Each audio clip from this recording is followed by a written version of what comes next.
Hello, everyone, and welcome to episode 86 of Through the Years, the podcast that reviews Ring of Honor show by show from the beginning. My name is Trevor Dame, joined as always by the co-host Matt Feuerstein. Matt, Ring of Honor got sold. I mean, it's pretty crazy that, are we owned by Tony Khan now? Or are we still owned by Disney? I just assume Disney owns everything. I just think it's pretty fucked up that he bought it right out from under us. We had that deal. You and me. I know. We were going to buy it. And we were going to make it all sad and stuff. We were going to be like a bunch of mopey wrestlers being like hypochondriacs and stuff. That's wrestling the way we like it. Well, some would argue that Ring of Honor was all sad in its final years. They didn't even need to do that. We were going to keep it going, keeping true to the spirit of sad wrestling times. But yeah, I don't really know what to say, about it, but except that CM Punk seems really happy about it. And if he's happy, I'm happy. Yeah, it's interesting. I feel like more wrestlers nowadays are into their legacies and things like that than wrestlers of past generations where they were kind of like, I just care about the money and that's it. And, it did seem like, having that footage maybe, not having your entire career owned by one company, especially one company that you're maybe not on the best terms with, I imagine means a lot to not just him, but probably a lot of other wrestlers that have Ring of Honor ties. Although also in that press conference, Punk seemed to also kind of hint at the idea, also maybe hoping that, he and other wrestlers would get paid better residuals for if someone owned Ring of Honor compared to what he gets paid for his WWE footage, which apparently is nothing. I was wondering if he was sitting next to Tony Khan saying that, if he was like trying to like put him on the spot right then and there, just being like, we expect to get paid for this, right? Like, because I don't think that, of course they should, but like, I don't know if that is the default on these streaming services. I mean, honestly, if he did that, that would probably be one of like the secret biggest parts of the story. If he kind of set the precedent for, because I mean, I know WWE doesn't really, I don't think they really do that, at least with like footage on the network. If they set a precedent for like, no, you should expect to get paid for work that's being streamed, like even if it's some small Spotify level amount of money, I mean, that would probably, I wonder if that would catch on and kind of, or who knows, maybe someone else is already doing that, and I am just ignorant, Matt. So often, Matt, if I can just assume I'm ignorant and I will be correct. I mean, how are you going to find that information? Who the hell knows? Unless you're a wrestler that gets paid. Exactly. You be just as ignorant as you want to be. I support your ignorance. Clearly, that's more of the sentiment this world needs at a time like this. But what the world needs now. Okay, never mind. So we were going to have Dr.Keith on. Unfortunately, he had a hot tub related shenanigans to get to, which let's face it. Is there a time machine involved? Because that would be amazing. Let's face it. If I had a hot tub, and people to share that hot tub with in my future, this show would be a distant memory. But Keith is going back in time to I don't know. I was going to say something pretty tasteless, so never mind. Think about a tasteless wrestling thing that I could be like, he was going to go warn such and such, but I can't make jokes about such things. But Keith was nice enough to include a little clip of his thoughts about this show, more about a segment that happens right at the end of the show. So we're actually going to put that right in after the show is done, because it worked out perfectly, because there was actually one little bit we'll get to at the very end of the show, one of those things that happened off camera that I was like, oh, I have nothing more to really report on this other than this little news story that it happened. And then Keith adds a little more color to that. So he will appear at the end of the show, and we will catch up with him again one day in the future, 2 ships passing in the night. But if you want to listen to past Dr. Keith appearances, along with all of our great guests, and Matt and I too, we're also there on every episode, there's 3 ways, as always, that you can listen to us at Through the Years.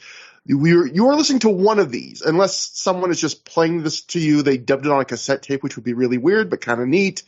You're either listening to us on the Through the Years feed, which is just ThROH, which is just our show.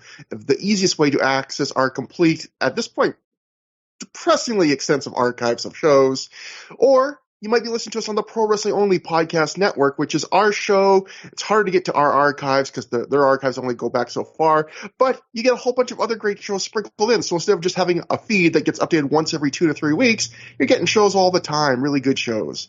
And then if you just like to listen to things in browsers, and who doesn't, we're on YouTube. That's where we actually get nice comments. I always feel bad because a lot of times I'll see a nice comment like right before I'm going to bed for some reason. And I'll be like, oh, I should log in and like respond to that comment. And then I'll fall asleep and forget to do so. And then I'll start feeling, would it be weird to respond to this like days after the fact? And then I just don't. But it would not be weird, Trevor. You could respond to it months after the fact and it would be fine. Just letting you know. I just want everyone that listens on YouTube and that posts nice comments to know those things really make my day. I appreciate it. Our YouTube listeners are our nicest listeners. The deep vein from YouTubes. That's your name. Matt, they just get – I hope that if this show continues for another 5 years, I can't wait to see how ridiculous those deep vein thrombozo puns can possibly get.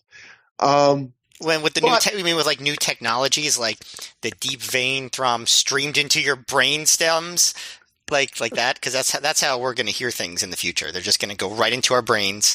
It's not even going to. There's not going to be any sort of like media or hardware that we need. Finally, I don't have to. I keep wearing it. Honestly, I do probably go through like 3 or 4 pairs of cheap earbuds every or earbuds, not airbuds, every year. So earbuds. I just thought of that. You're just using up these dogs and throwing them out. There's a grizzly pile of talented golden retrievers in my basement. Absolutely. I used to have a joke. I think Airbud came out when I was like 15, and I had this idea like this was a joke that a 15-year-old made, where that like in the build up to Airbud, they would rename it not Airbud but Sex the Movie, and they wouldn't reveal what the movie was, and they would just be like, Sex the Movie is coming this summer, and then when it finally comes out, it's just literally Airbud, but it's just called Sex the Movie. That is some good marketing, but people would be excited if it was like a mysterious movie called Sex the Movie, especially back in the 90s, you know. People didn't know what sex was back then. I still don't, but they didn't back then either. You still don't, Matt? Nope. I was going to say I could teach you, but that sounds weird. Could you? That would be great. I quite frankly, I need a refresher too. It's been a while. But Matt, let's go finally to Ring of Honor. The reason maybe we don't know what sex is. Let's go to the show we're covering today. And that would be Vendetta, which took place November 5th, 2005 at the Frontier Fieldhouse in Chicago Ridge, Illinois, in front of a reported crowd of 900 fans. Dave Meltzer would write in The Observer, that number was impressive because the crowd stayed at the same level, even though the last shows have included Matt Hardy and CM Punk's Ring of Honor farewell. So, yeah, when you think of it that way, like it is very impressive, actually, because on paper, this is a solid-looking card, but it does not look like, hey, this is the final of Matt Hardy's 3 Ring of Honor matches and CM Punk's final Ring of Honor match.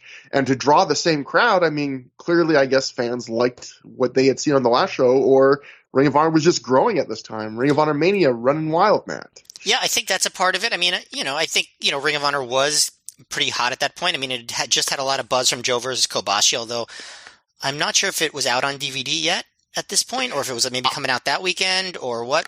But I was going to say, TNA was on TV at this point. It had just gone on TV a month earlier, and so you had Samoa Joe and AJ Styles and Christopher Daniels as TV stars now. So that might have made a difference too. Yeah, that's a good point. And I think when I was reading an issue of All Things Figure 4 Weekly to try and find any kind of notes I could for this show, I think Brian Alvarez wrote in the issue that covered this show that Joe versus Kobashi was about to come out on DVD. So no one had seen it yet, but we were right on the cusp. Although, wasn't there also a thing where like Joe versus Kobashi aired first in Japan and then that leaked on like YouTube and stuff? Because if I remember correctly, Joe versus Kobashi, I believe I saw that like on a Japanese commentary feed on just a video site before I ever got my hands on the DVD. Yeah, it definitely did leak. I'm not sure how many people saw it. I'm not going to say, I don't think YouTube was the place where it was primarily disseminated Yeah, it might have been somewhere else. because YouTube was like so brand new at this point. Like I didn't even know, I don't even think I knew what it was by like the time that this show happened. Like I know 2000, late 2005 was when I first heard of it, but I don't know if it was quite at this point. Nothing. Oh God! Every episode something happens that makes me feel old, and that is tonight's episode. Hopefully, the only thing. The idea that like we were around like at the genesis of YouTube. There are people that are getting to be fairly grown up that are like can't imagine a world pre-YouTube. And Matt, we lived in it for a fair number of years. But that's true. We opened the DVD with Bryan Danielson backstage with Dave Prazak. Dave asks Bryan for his thoughts on what Roderick Strong said the night before at the end of the last show in his backstage promo. Danielson basically says almost exactly what Roderick Strong says, which is just, I'm going to do my talking tonight in the ring. So basically a mirror image of the Roderick Strong promo, which was probably the point, and barely a promo at all. Yeah, it was what it needed to be, I think. Yeah, and then before we get to the matches, there was 2 dark matches on the show that did not air on the DVD. The first would be a tag match. Bobby and Derek Dempsey defeated Brad Bradley and Darren Wade. For a second, I couldn't figure out who Darren Wade was, but then I found a Chris Vetter live report. He wrote for the Pro Wrestling Torch. He would send in live reports, and he wrote, I was told that Darren came from Ace Steel's training camp. So that makes a lot of sense, being that they were in Chicago. Steel was working the show. Safe to say, Darren Wade, not as well remembered in the pantheon of Ace Steel students as CM Punk or Colt Cabana, but there we go. And then the other match, more notable, would be Lacey defeating Sarah Delray. I believe this was Sarah Delray's first ever match for Ring of Honor in any form, and obviously she would become a bigger part of Ring of Honor in the coming years, and to this day works in WWE with the women. And I imagine I'm pretty sure she was on the Shimmer shows the next night, because again, remember, they were taping Shimmer in Chicago, the very first 2 Shimmer shows, the night after this show. So we got some more women on Ring of Honor, even if they were not on the DVD. But that brings us to the first match we did see on the DVD, and that would be Ace Steel and Delirious defeating Chad Collier and Nigel McGuinness in 9 minutes, 14 seconds, when Steel pinned Nigel after what I can only describe as an accidental chair shot. Ace was rearing back with his chair, trying to hit his hated new rival, Chad Collier, but he swung back so far, he hit Nigel, who was behind him with the chair. Chad Collier escapes to the outside, and then Ace is just like, this guy's unconscious, I guess I'll pin him. So, Matt, this was the first confrontation Ace Steel and Collier had since that match on Punk the Final Chapter, the last time they were in Chicago, where Collier brained Steel and made him bleed buckets, and this, I guess, was the first chapter in the feud after that. What'd you think about the match? Well, first of all, they really love putting Delirious in opening matches in the Midwest, don't they? He's like, yeah. Their favorite way to start Midwest shows is having Delirious run around the ring like a wacko when the bell rings. But I guess I can't blame them. People gets over with pretty much every crowd. One of the most entertaining parts of the match was Nigel and Collier on the way to the ring, I thought. Like, Collier, he's like, Nigel's the pure wrestling champion and I'm the pure wrestling champion, which I think is a pretty good line. And also when Nigel is doing his whole thing where he, like, slides into the ring, like, by lifting his butt up, that thing he does, he goes, check out the ass. Like, and so I enjoyed that. He should do that more often. As far as the match, like, I don't know. I mean, they tried to really put a lot of heat on this Collier and Ace Steel feud, and knowing that they won't get back to it for a couple months now after this, I feel like they didn't do that much with it. It's a lot of just Collier, trying to avoid getting beat up by Steel, right? Like, that's just kind of what it is, and it never really gets that intense. So this is a real slow burn feud, and I feel like maybe the real intense Ace Steel promo should have come a little bit later than this, when they actually got to have a match with each other and, like, do stuff. As it is, it's fine. Delirious does some of his comedy stuff. He breaks a wrist lock by putting his hand in his mouth and then putting his wet hand in Nigel's face, and he does the endless corner clothesline, which feels longer than Kobashi's machine gun chops. I will say that. It does prompt a holy shit chant, though. I think someone did the counting. I think it was in the 50. It was somewhere above 50, the number of consecutive corner clotheslines he did. I think it was at least like a minute straight of it. Yeah, it's a lot, which is fine.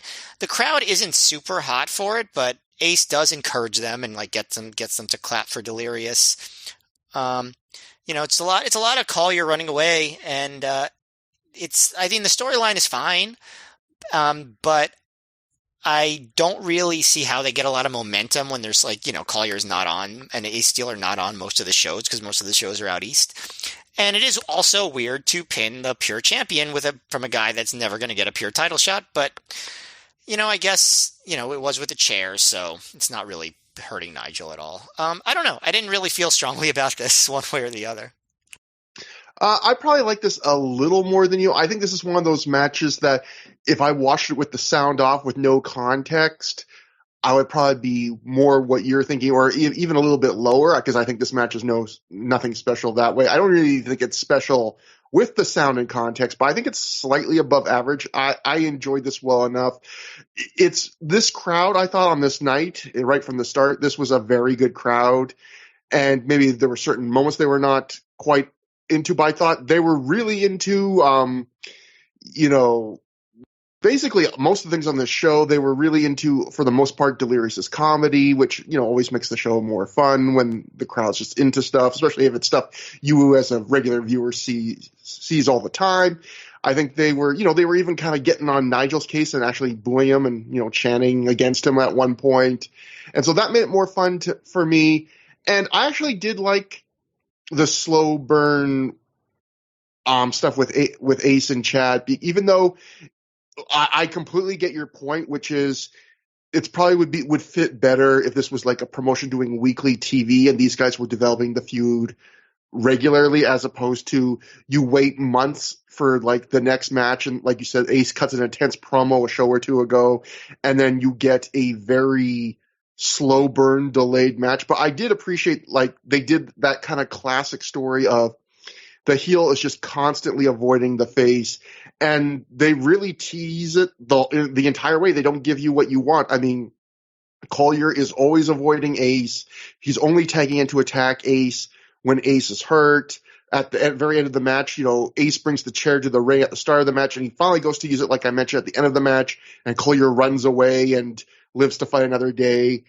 And one of my favorite spots in the match was just this little thing where Ace is wrestling Nigel, and Ace has Nigel in some hold or something, and he takes his eye off the ball. He goes to yell at Chad, who's standing on the apron, and Nigel gets control back at that moment because Ace is distracted, and you hear Nigel just yell at Ace as he's like attacking Ace. He yells, "Watch me," he says, and I just little things like that, like they're not huge things, but I just like little minor sensical, logical things like that are nice. But overall, nothing special, but I kind of appreciate just kind of old school, simple wrestling storytelling like that. And yeah, that's about it though. So next we join Homicide and Julius Smokes backstage. Homicide says Colt Cabana isn't here, and there's a big rumor he's hurt. Smokes calls him the ice cream man. He's soft. Homicide says his back is hurt for going through the table off the bleachers last night in that big superplex spot. He is still mad at Colt for doing a rap on him and using his shoot name, which I thought was really weird for Homicide to bring up, like that's why he's so mad, because a show or two ago we just saw him cut a promo where he gave away his full shoot name, whereas we talked about technically isn't his shoot name, but he kind of presented it as his shoot name completely voluntarily. So it's like all Colt did in that rap was say your first name. You went out and gave what was apparently supposed to be your last name too, and your first name again. But anyway, Homicide then talks about how pissed he is again that Colt brought Steve Corino back to Ring of Honor, his hated arch nemesis. He says he thinks Colt thinks this is all some kind of comedy. Then he says Three Company instead of Three's Company, and he calls Colt. Then he says in this promo, this just made me laugh. He goes, "Jack Tripper has nothing on me," and Homicide says tonight isn't going to be what the smart marks call a professional wrestling match. It's a fight, one where he'll end Colt Cabana's career and maybe his life. And then Homicide guarantees a 187 tonight. So he quickly goes from considering maybe to kill Colt to guaranteeing it. And then Julius Smoke Sparks a lot. So this was one of those promos, as always, where Homicide is not really good at cutting promos, but he's great at being Homicide, so your enjoyment of this will be based on that, I believe.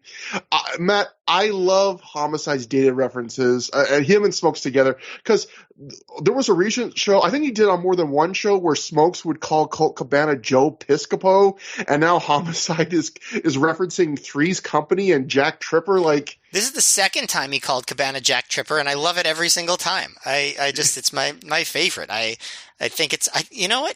That's a great thing to aspire to be if you're going to be a wacky, comedic guy. I think that's a great compliment to Colt Cabana, actually, if he's calling him anything related to John Ritter. But yeah, this is a very wacky promo. It's like, it was confusing in all the best ways because, like, it is Homicide just being Homicide, like you said, like just the very beginning when he was like, Cabana's not here, and I'm just like, wait.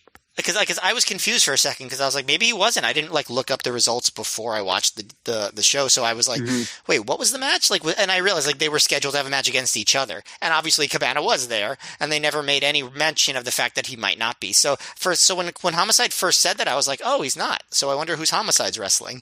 But it was just Homicide saying something wacky for no reason. Yeah, I enjoyed this very much, even though it was probably technically bad.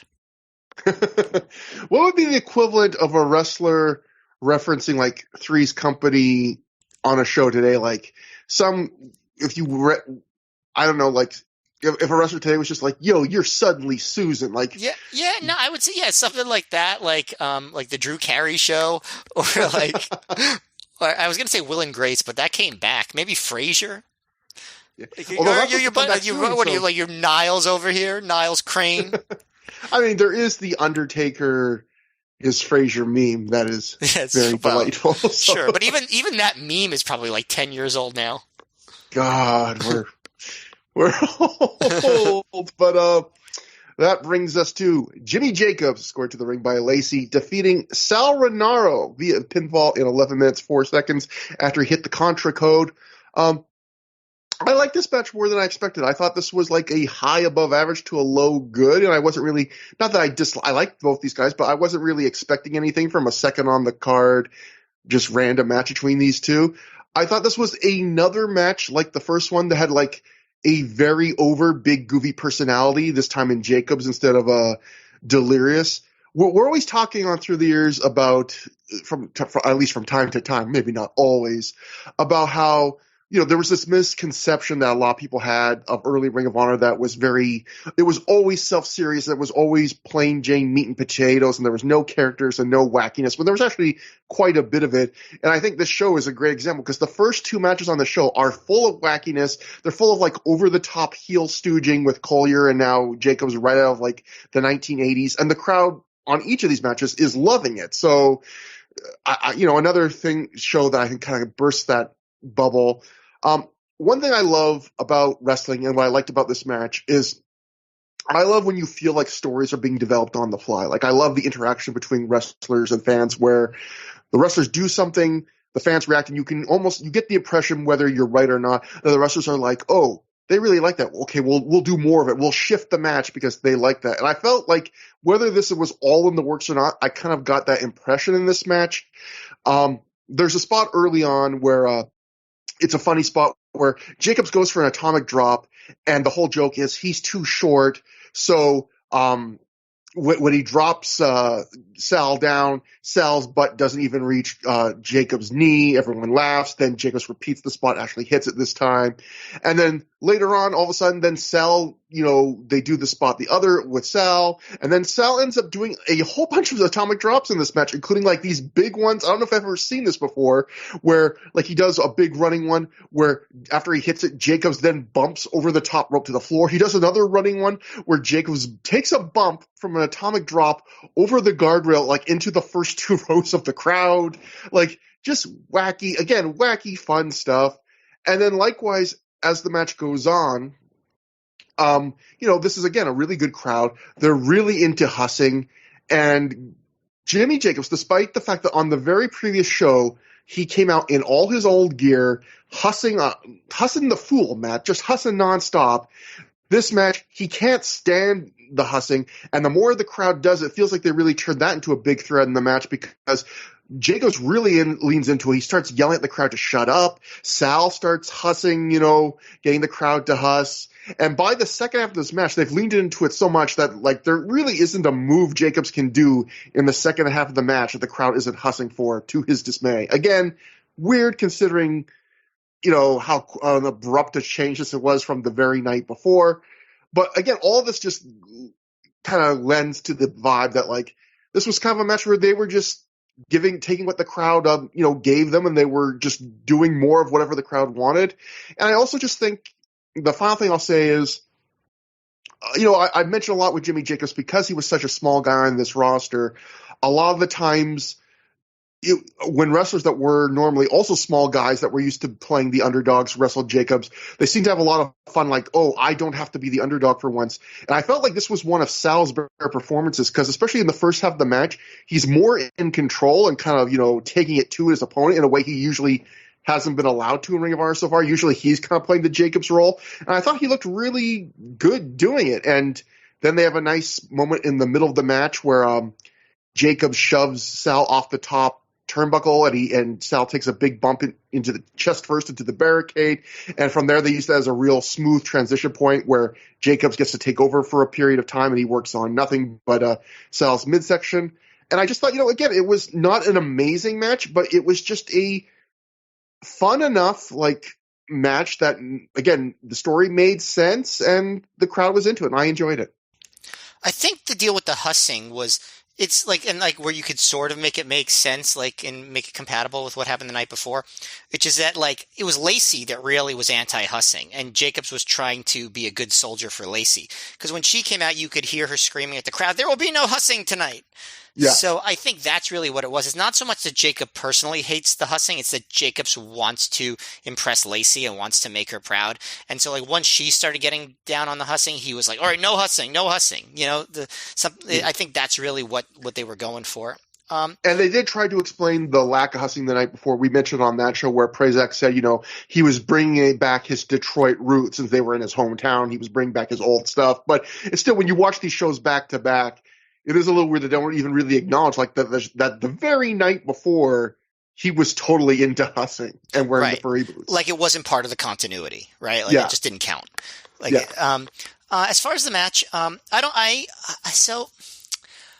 liked the comedy stuff in the early going, but as it went on, I feel like I didn't enjoy it as much. I liked the early Atomic Drop stuff. I didn't really love how much of the match revolved around that. And I guess part of the reason is that I got the sense that these two could have had a really good, more normal match, more competitive match that was less built around the comedy. I do think the match did a good job establishing Jacob's character transition and the development of his new character. And I think that's important and good. But I really felt like Renaro, like you said, was doing a really good job here. And I feel like if they had just kind of let them loose a little bit and kind of, transitioned away from the comedy after maybe 5 or 7 minutes, it would have been better. They never really fully did that though. They kind of still kept going back to the character stuff, which I can understand why that would appeal to you and others, but I think that it was a little bit of a missed opportunity for them to show some, because it is ROH still. There was one moment where, with the Huss stuff where Jacobs goes, "That's not funny anymore." And I was like, I kind of also think it was not funny anymore. But they kept doing it. They did this, they do this really exaggerated flare flop at one point, which the crowd does enjoy. So I can't really say that they shouldn't have done it how they did it, but it didn't connect with me the way that it connected with you. I do think that they both look good though. And I think they're, it made me wonder, what could have been with Sal, because they really didn't do that much with him. His title reign ends, a month later, 2 months later, less than 2 months, and then he comes back for the embassy for a little while, but they never go super far with Sal and ROH, and he was promising. So this is sort of like a snapshot of time where it seemed like Sauronara might have had some like real potential to become bigger in ROH than he did. See, I get what you're saying about this match, because I do agree they probably could have had like a better, more action-packed, just action-focused, serious wrestling match. I guess what I liked about the first two matches is we've seen a lot of matches in 2005 Ring of Honor undercard matches where they look better on paper than they really are. It feels like they're holding back a bit on the undercard.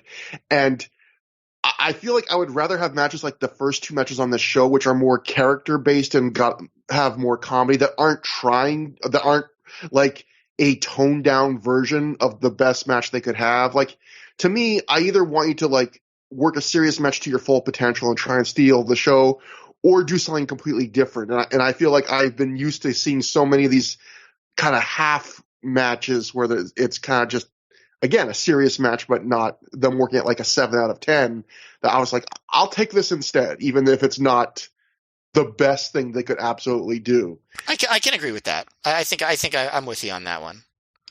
And the other thing you mentioned about, Jacobs trying to get the crowd to stop. At one point, he tries to almost start like a hush chant. He keeps going hush while they're going hush. And I just thought there's like an alternate world where that is like the no chant in his Bryan Danielson run.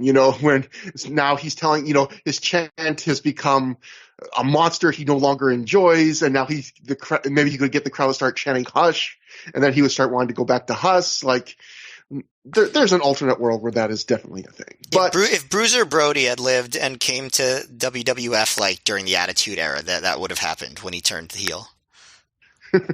Or if there's a promotion that only does shows in libraries and Jimmy Jacobs got booked for it, that would be an excellent chant. He'd just start going hush, hush, hush, putting his finger to his mouth. That should have been what what Peter Avalon did, and when he was the librarian. Exactly. He should have been like the librarian berserk. He should have been Conan the Librarian from Weird Al Yankovic's UHF.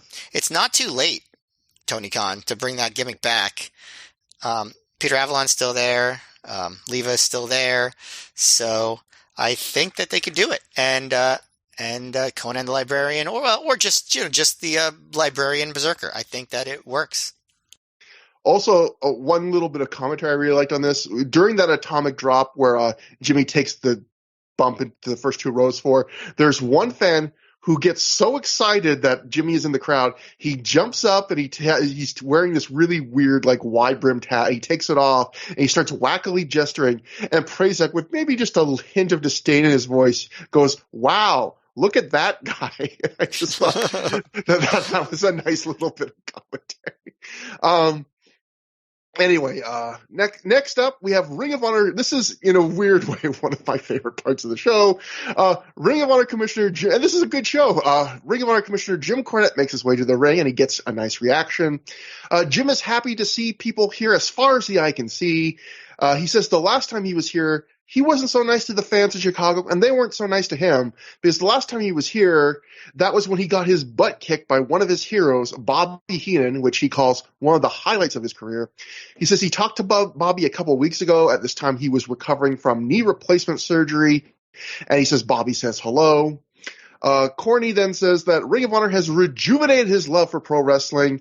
We get a "fuck Vince" chant.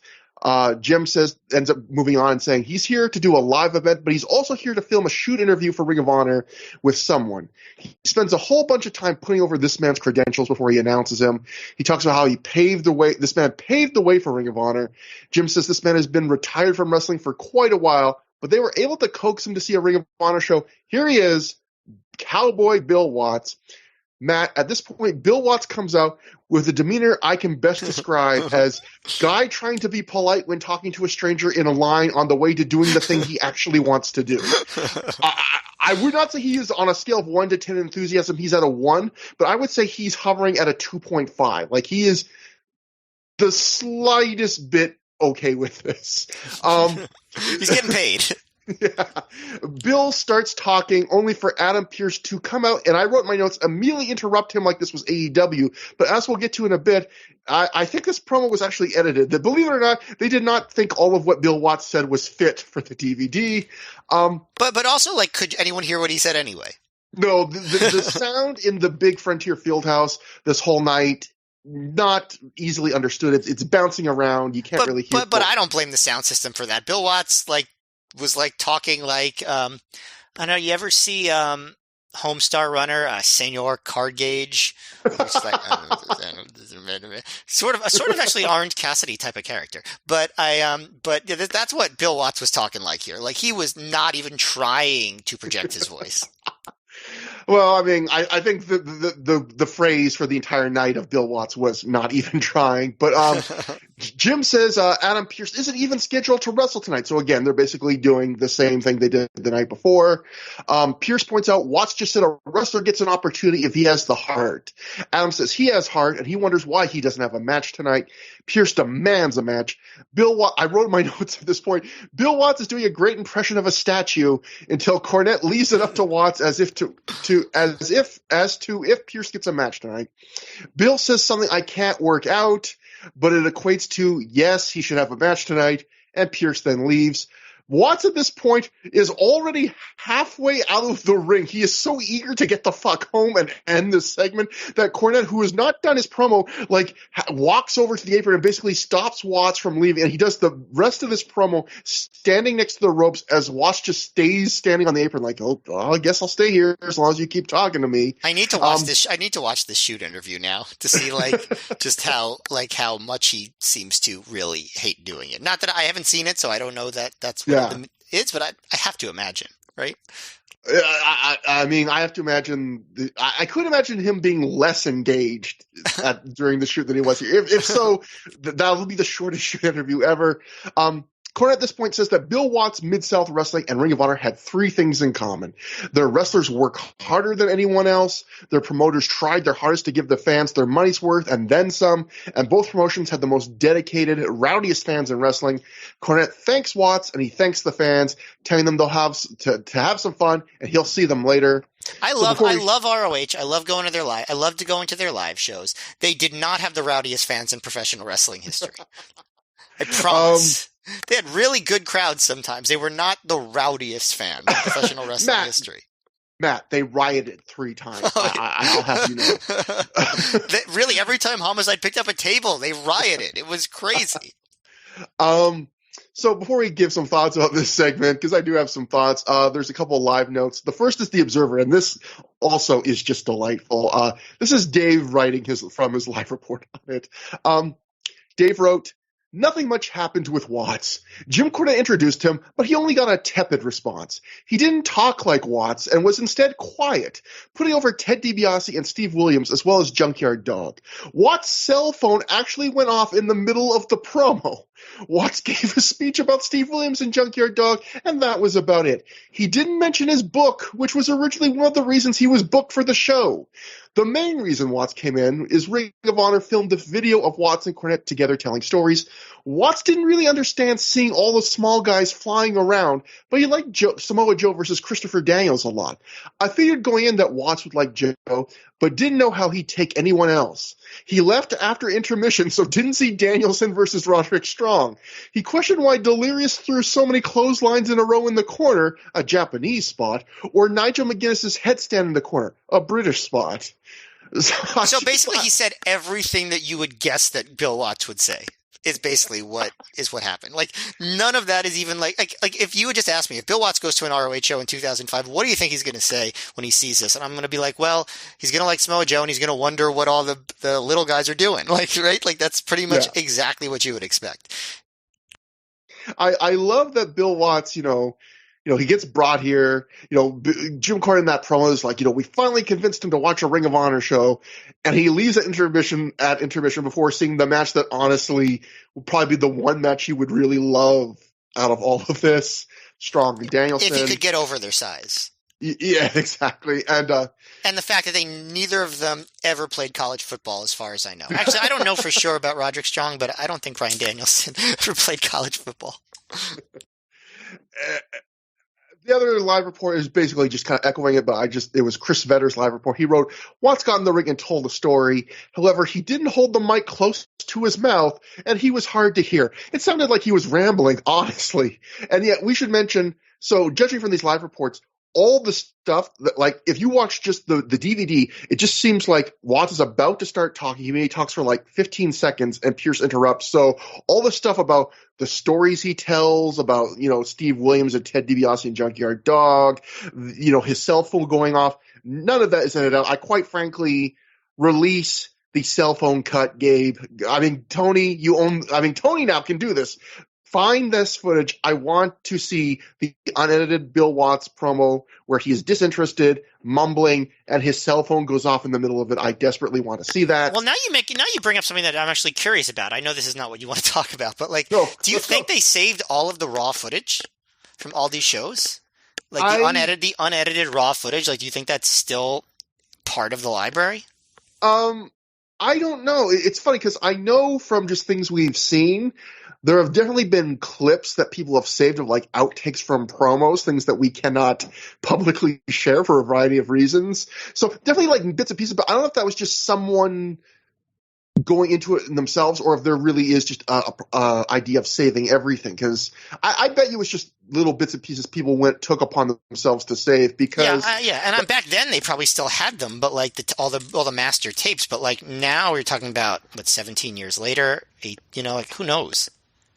Like, or even think about how, we've talked about a lot on the show, how Ring of Honor would always tape with one, the hard camera and then two handheld cameras at ringside, but they would only ever use one handheld camera because, the Shane Hagedorn on an honorable mention always talked about this as one of his huge pet peeves that they didn't like edit both the footage from both handheld cameras together to get an extra, view, but it was just a backup for them and they didn't want to go to the trouble of editing in an extra camera. But part of me wonders, like, are there hard drives somewhere with an entire extra set of camera angles? Like, could you literally re-edit a bunch of classic Ring of Honor matches to be perhaps better because you have a whole extra camera worth, a whole extra 3 hours from a different angle to pick the best shots from? Like, that would be a really cool premium feature. Like if you like Joe versus Punk series, like 3 camera edits and stuff, like that would be something. I'm not getting my hopes up that that's even possible. I bet you all that stuff, if it was ever saved, is long since forgotten, misplaced, deleted, whatever. But for the Bill Watts thing, I'll just say,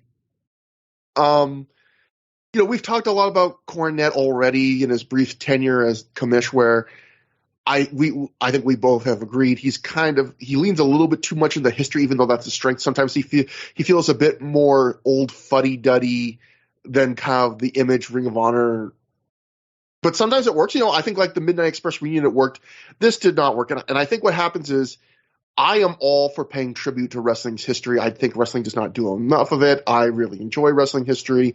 But I think when you do stuff like bring a legend to a wrestling promotion, do an appearance like this, they have to fit in the middle circle of a Venn diagram where if the two overlapping circles are legend that's coming to the show, cares about the appearance he's making, or at least can pretend that he cares, and fans care about the legend that's coming to the show. I feel like you could argue that neither of those circles was represented on this show with Bill Watts, when really you need both of them. And I think that's why something like the Midnight Express reunion show worked, where I think at least Cornette, I don't know how much every member of the Midnight Express cared about it, but it seemed like on that night, they were happy to be there, and it was meaningful that they were finally all in the same ring together. And it seemed like the crowd liked it, was happy and excited enough to see them there. Where on this night, it seemed like the crowd was mixed at best about seeing Bill Watts, and Bill Watts was just there because he was flown in to do a shoot interview. And I guess they decided, hey, would you like to come out here while you're already in town? This is the only time I can think of where like bringing out these legends in ROH went like particularly badly. Like generally speaking, it goes well when they do this. I guess the other one would be Shane Douglas. Yeah, I mean that's at least entertaining bad, thing. Like that's, and also not the same degree of legend either. Yeah. I was just gonna say it went well for Shane until he lied to the crowd and told them that he could have worked ECW One Night Stand but chose Ring of Honor over them. At which point, the crowd immediately called bullshit on him and completely turned on him. But no, and by the way, when I say not the same degree of legend, I'm not trying to diss Shane Douglas. I'm just saying he was from a much more recent era. That's all. Yeah, exactly. Jim, I was gonna say you couldn't cut a promo saying that like Shane Douglas paved the way for Ring of Honor, but in a weird way, I mean, Shane Douglas was a significant part of ECW, which in many ways did pave the way for Ring of Honor. So For sure. You could go on that limb and say that, but either way, we move on to the third match of the show. BJ Whitmer, escorted to the ring by Lacey, defeated Claudio Castagnoli via pinfall in 9 minutes 55 seconds after he hit a wrist clutch exploder. Matt, I want to know your thoughts on this match. I also thought, did it seem weird to you that I know they were kind of giving BJ another like little mini push here, but it felt like Claudio was really starting to build some momentum in front of fans. You know, they were really into the hey gimmick he was doing all the time. And he's in the middle of a feud with Nigel where Nigel, after the last time he beats Claudio by cheating, is like, you're going to have to win a bunch of matches if you want to face me again. And then he loses clean here to BJ Whitmer, who isn't really on an incredibly hot trajectory right at this point. It was a weird result to me. So like it was a weird result to me. You know, thinking in like the long view of where each of their careers would go. But then I was just thinking like what was going on at the time. And it's not like Claudio was ever like, you know, it's not like Claudio was consistently being pushed on this big level at this point. Like, you're right, he did get a lot of momentum in October, and so you'd think they want to keep it going, but they were trying to move BJ into a feud with Daniels that never really like got going too much. And BJ ended up being a big part of the CZW feud. So, you know, you could argue BJ was a much bigger deal in ROH for at least the first quarter of 2006 than Claudio was. You know, once Claudio turns heel and you know, in April and, you know, becomes partnered with Hero, and, you know, then obviously he clearly supersedes BJ at that point. But I don't think it was so clear cut that Claudio was a higher status in terms of the pecking order than BJ was at this point. So it did seem weird, but then I thought about it and it was a little bit less weird. Does that make sense? Yeah, it does. As far as the match, you know, Claudio does this shtick, very 2005, where, you know, everyone's into the hey at this point, but then he goes hey, and then he points at Lacey and goes ho, and gets the crowd to point to do ho whenever he points at Lacey, which you know, another one of those things that just, it was tasteless in 2005 and it ages really terribly. But Prazak, you know, pleasantly defies the trend, because he says, when instead of saying ho when Claudio points at Lacey, Prazak goes, hey, and then he goes, Lacey, hey, Lacey. So Prazak, you could tell, even at the time, was not on board with this. You know, and this makes sense. He was starting Shimmer. It would be really weird if he got all excited about calling a woman a hoe, right? Like, that doesn't make sense. There was also a part later, and we've talked about this, where fans started she's a crack whore chant at Lacey, which, you know, we mentioned this before. It's a completely tasteless and terrible chant at anybody, but like at Lacey, like, it defies all logic and is just completely absurd, just like nonsense misogyny. And you know, that whole thing took the match down a bit for me. Otherwise, you know, putting that aside, the match was fairly hard hitting. There's a lot of crowd interaction early. You know, they do a lot of stuff with wrist lock reversals, where whenever Claudio gets the upper hand, they do a hey each time. And BJ, like, he's arguing with the crowd throughout the entire time that he's controlling. You know, he does a lot of chops, and I'm like, is he trying to steal the thunder from the world title match with all of his chopping?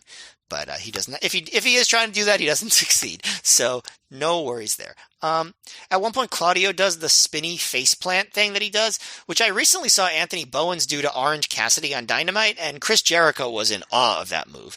So maybe they should bring in Claudio for because Chris Jericho would love that move if Claudio does it. But Claudio, you know, they get into the big moves near the end. Claudio blocks an exploder, so Whitmer hits a brainbuster. Claudio ducks a clothesline, hits the Apamari water slide, gets a near fall. Claudio goes for the Ricola bomb. Whitmer blocks it, hits an exploder, gets a 2 count, then hits the wrist clutch and gets a clean 3 count. And like you said, I didn't expect BJ to get the clean win, but Prazak does note that he has a 4-show winning streak, which is noteworthy because he had a pretty long losing streak before that. So they're definitely trying to build him up at this point. The work was solid, but I thought it was bland. And I know you thought, you know, this was a good crowd, but I don't think they were particularly into this match. Maybe Bill Watts being asleep put them to sleep. But I didn't think other than the A's, I don't think they were super into what was actually happening in the match. It was fine, I guess. It was a fine match, but nothing that I was too excited about. Yeah, I thought this was a decent match. Maybe I liked it slightly more than you, but we're pretty much simpatico here. I honestly probably liked Jacobs Renaro more than this, which was a little surprising. There's nothing wrong with this match. It's just it's very standard. It's very much two guys trading their signature moves, building up to their biggest ones. There's nothing that really distinguishes it in a way that makes it memorable, except honestly, the the chants and the misogyny and all that. That's what distinguishes that. That was the most memorable stuff. Like I have very few notes for this match other than the booking, being surprised that Claudio lost completely clean. This is basically what you described, like in the last match, about like what you prefer the last match to, which is guys just having a match and not trying their hardest. Not that they weren't trying, but you know what I mean. Like they're not going out there to steal the show. So it's just like a bland version of what these two guys can do. Exactly, and I feel like there are wrestling promotions in history, especially it feels like a lot more promotions do this now, where you just do a stack card and you tell everybody go balls to the wall and try and steal the show. And if one match kind of gets cold because the crowd's been burnt out, or or whatever. We accept that. We just want every match on the show. Everyone try as hard as you can, do the best you can, and we won't worry about like show pacing or anything like that. And PWG I think kind of started to popularize that with their kind of 7-match shows where there was really no indication at all that anyone was holding anything back. You could argue that AEW, I mean, the recent pay-per-view was very loaded with everyone, even in the pre-show, going all out, no pun intended. Not only could you argue AEW does that, you couldn't argue that they don't at this point with their pay-per-views. Yeah, exactly. But Ring of Honor and a lot of promotions, over history did the opposite, where it was the idea, WWF for a long time did that, the idea of, and to some degree still does, the idea that you don't want to burn the crowd out before the main event. You want buffer matches. You want all sorts of stuff. And to me, I think either approach can work, but I do think if like going back to what I said before, if you want to do a show where it isn't just we're going to do nothing but kind of go for your throat, like all out every single match on the show, I really prefer then like a show where there's a way to have a show like that without matches like this, where you could have matches like, okay, this match isn't going all out, but it's more based on comedy. This one's more based on just like setting up an angle. This one is more, a different style of match where, maybe it's more like technical, what that isn't about having to go for crazy near falls, where, yeah, like going back to what I said earlier, a lot of matches like this one on these 2005 Ring of Honor undercards are more just, you're seeing kind of the match that they would be having in the main event, just taken down a couple notches. And that's less satisfying than just trying to do a completely different kind of match, maybe that would not burn out the crowd, but wouldn't feel like you were getting a lesser version of something you enjoyed. But by that logic, I can understand why the Jacobs match appealed to you. Yeah. The other thing I'll mention from this match is BJ Whitmer does Bryan Danielson's I Have Till 5, and he's the first of 3 people on the show who does the I Have Till 5 spot, the last one being Bryan Danielson. So Bryan isn't even the second guy on this show to do the I Have Till 5 referee spot. But, I mean, he did not invent that, but certainly he was bringing it back in style, already paying early dividends from doing it just for a few shows. That brings us to Samoa Joe defeating Christopher Daniels, scored to the ring by Allison Danger, via pinfall in 20 minutes, 36 seconds after he hit the Muscle Buster. Matt, this match reinforced my lifestyle. It just told me I'm doing the right thing because, Matt, my life is all about living with no pressure. You know this from talking to me. I am constantly worried about letting you down, letting people down, not showing up on time, even though I always generally make it, although today I was a few minutes late. Like 4 minutes late, everybody. I think it was 6, which, Matt, huge difference. Those 2 minutes you could have been doing something important.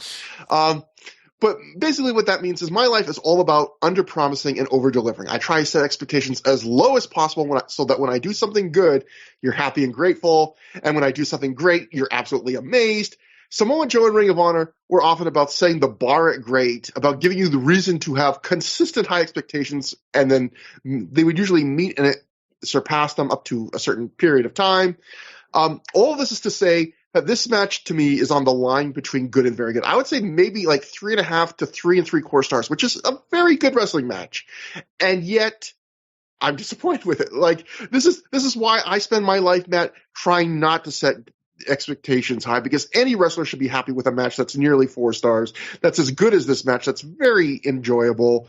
And yet I couldn't help but think, these two could have a better match than this. These two have had better matches than this. I would say it's better than the match we saw from these two at Night of the Grudges 2, but it is not as good as their Glory by Honor 2 match, in my opinion. What I would say is good and bad about this match is that it feels like a match these two, if TNA at this time was a worldwide touring WWE size brand and these guys were on a like house show loop together and working each other all over the world 5 nights a week, I feel like this is the quality house show main event they would probably do move for move for 4 straight months. Like everything about it's long enough, there's enough action in it. It's interesting enough. They hit most of what you would want to see from Daniels and Joe, but it is not their pay-per-view match. There's no real interesting twists or turns. They're not really building, I think, on what they've done in the past. It's just like Joe versus Daniels kind of in a can, but in a good way.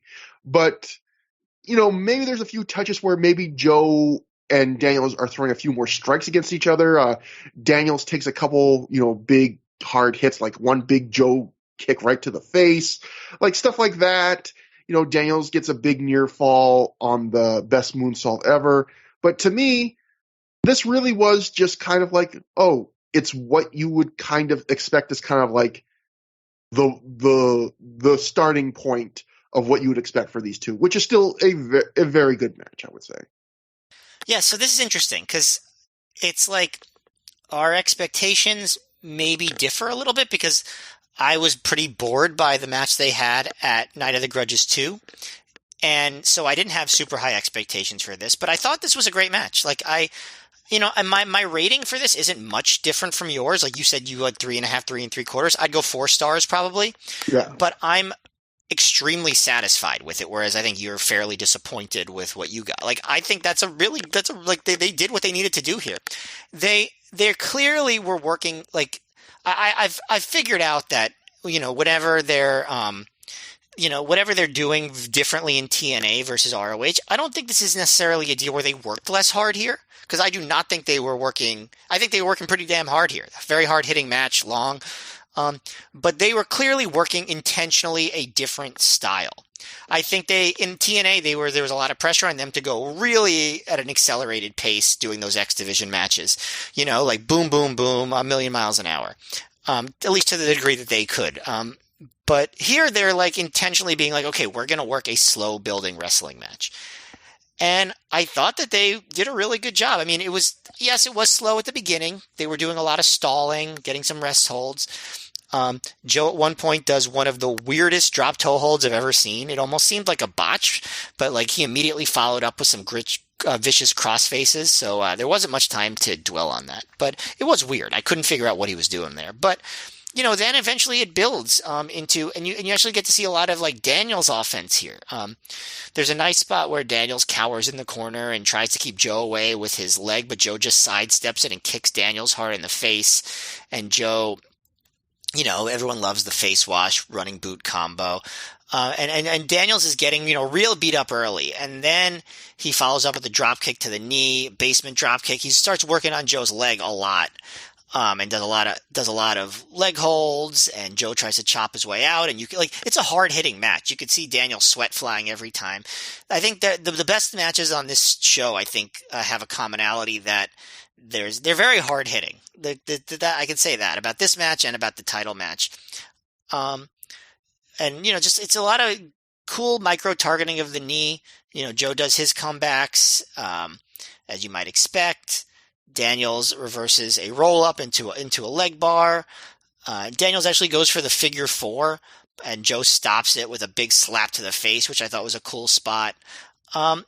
I really enjoyed it. Like at the point where Daniels hits the best moonsault ever, the crowd is like heartbroken when Joe kicks out. They really want Daniels to win and get that big win. And Daniels feels like he's on the cusp of winning. He charges at Joe in the corner, but Joe just lifts him over and crotches him on the top rope and then quickly hits the muscle buster for the win. So it's sort of like, it almost felt like Daniels was just on the cusp of beating him, and Joe just got lucky at the last minute, which I thought was a good play. I really enjoyed it. I think it told a good story. It took the crowd on a ride, and it was entertaining for its length. I was comparing it with the match from Night of the Grudges, where I just was like, this just didn't feel like Joe versus Daniels. This to me felt like Joe versus Daniels. Yes, not the absolute best match they could have. It wasn't as good as Glory by Honor 2 or their best TNA matches, but this was a damn good match. Yeah, I think you're right. That's all about expectations. And I would clearly, completely agree, though. This is significantly better than Night of the Grudges 2. And even if it's not Glory by Honor 2. But couple notes from the match, too. Dave Prazak gives an update during a commentary of this match, saying Homicide will not be allowed to wrestle tonight due to a hip injury he suffered the night before. So that'll come into play very quickly on this show. And yet again, they're doing the storyline where it's another scheduled Colt Cabana Homicide match that does not happen, but we get a big brawl instead. And then, like you mentioned, I want to call it out because you mentioned it, and I agree. This was a great. So I love when Daniels is going for that figure four, and he literally goes, "Woo, yeah, we're gonna do it!" And he's like turning into the figure four while he's holding the leg, and as he turns, just perfect timing, Joe slaps him right in the face, and he just takes one big bump to the ground. And it was just, again, kind of comical, but just great. I just love how it is not nearly as satisfying and fun if he's not so pumped to put on a figure four where he's just like, woohoo, yeah, and just slap. I love that. But see, that's just like two pros that know exactly what they're doing and how to build up a spot. Exactly, like how to milk the most out of that moment. But my favorite moment of this match, Matt, happens after the match, and it might be something only I noticed, but I wrote way too much in my notes about this, but I'm just going to go through this. So for people that have this show on DVD or a video file somewhere, or maybe eventually Tony Khan will bring it to you, in a fancy 3-camera edit. No, just kidding. You need the 3 cameras for this, because after the match, for people, look at this. After the match, you'll see a fan a few throws into the crowd opposite the hard camera, and he throws a little green towel into the ring after the match. And if you watch, you can see him turn to one friend and turn to the other, and he's like talking to them. He's almost going like, "Should I do it? Should I do it? I'm going to do it. I'm going to throw this towel." And he throws the towel in the ring, and Joe, a braver man than I, he grabs this strange person's towel that, he did not bring to the ring. He wasn't, I don't think, looking in the direction of the fan, so he doesn't know where this towel comes from. And he just immediately grabs it. He uses it to wipe off his sweat. And you can see, if you watch the DVD, you can see the fan, once Joe uses his towel to wipe off his sweat, this fan jumps for joy in the air as if like this was the greatest moment of his life. He is clapping. He is so happy that Joe used his towel to wipe off some sweat. And then that's how you get ringworm, everybody. Don't do it. Joe then grabs the bigger white towel he brought to the ring, and he threw on the ring post before the start of the match, and then he uses that to wipe off himself. And at this point, we get a very abrupt cut to an ad for an FIP DVD. There's a couple of very abrupt cuts on this DVD. That was one of them where I was like, whoa. One of them was in the middle of a match. Yeah, very weird. But we come back from the ad, and we see Colt Cabana and Homicide brawling at ringside already in progress. Gabe does his "Are we on act?" And he says, "We're supposed to be going to backstage interviews with Dave Prazak right now at intermission, but Colt came out to sign autographs during intermission, and Homicide jumped him out of nowhere, and that's how we got to this brawl." We see Colt stack 2 folded chairs together and hit Homicide hard in the head with them. Homicide fights back. He throws a bunch of chairs and Colt into the ring. And then at this point, Gabe tells us that the intermission promos have been canceled. Gabe says he's been fired from the commentary job, but Prazak is backstage for those interviews, and Lenny Leonard is in the bathroom. So it's all Gabe here. And in the ring, I love that they had to say that. They're like, Lenny's taking a shit. In the ring, Homicide and Colt throw chairs at each other. Prazak at this point does join in commentary. He wants to know, like, what's going on? And the bell keeps getting rung by the bell ringer at ringside. And Prazak stresses this isn't a match. The match has been canceled. A ref tries to stop them. Homicide chucks the ref out of the ring. Colt hits Homicide with an ace crusher, one of Homicide's moves, and then goes for the lariat. But Julius Smokes grabs his legs and hits Colt with a chair. Homicide takes Colt out with a lariat of his own. Then Smokes hits Colt with a powerbomb on a chair. One of the wackier powerbombs you would ever see. Yeah, this is going to date this podcast immediately, and we normally like this podcast to be evergreen, but I would describe this as a Jake Hager on Eddie Kingston level powerbomb where he almost loses him and you get kind of scared. But Homicide then grabs a roll of duct tape. He tapes Colt to the ring ropes.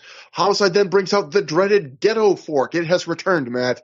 And he cuts Colt up with it. Colt is now bleeding from the head as Homicide lays into him. And Prazak and Gabe are going crazy on commentary. They're begging for this to stop. Colt then grabs a mic and a pair of scissors. Homicide says if Colt wants to make fun of him, if he wants to do a rap song about him, here's the remix. He and Smokes then go, and it looks like Homicide's going to try to cut Colt's tongue out of his mouth with the scissors. Not only does it look like that, Gabe screams that that's what he's going to do, so that's how we know that it's definitely what he was doing. A classic Gabe, not since the angle where Homicide tried to take down the tent and Colt screamed evacuate have we gotten this level of Gabe selling. Ace Steel comes out, he makes the save, and we get a cut, again, another very abrupt cut, because, Ace and Homicide are just staring at each other in the ring, like Ace has barely made any kind of save, and Gabe just screams, let's get out of here, and Colt is still attacking, Smokes is still attacking Colt, and that we just cut to the next match, which we'll get to in a second, but... Yeah, it's just like one of those things where it's like a couple of the editing decisions here made this, what was supposed to be this really intense, serious angle into a little bit of comedy between Gabe screaming in general to the let's get out of here, and it's like, okay, so just Ace is standing there and all of a sudden you're sure that the danger is past, like that's it, we don't need to see anymore. It's like, yeah, there's just a level of absurdity to some of it that I think undercuts what was supposed to be something pretty intense and serious.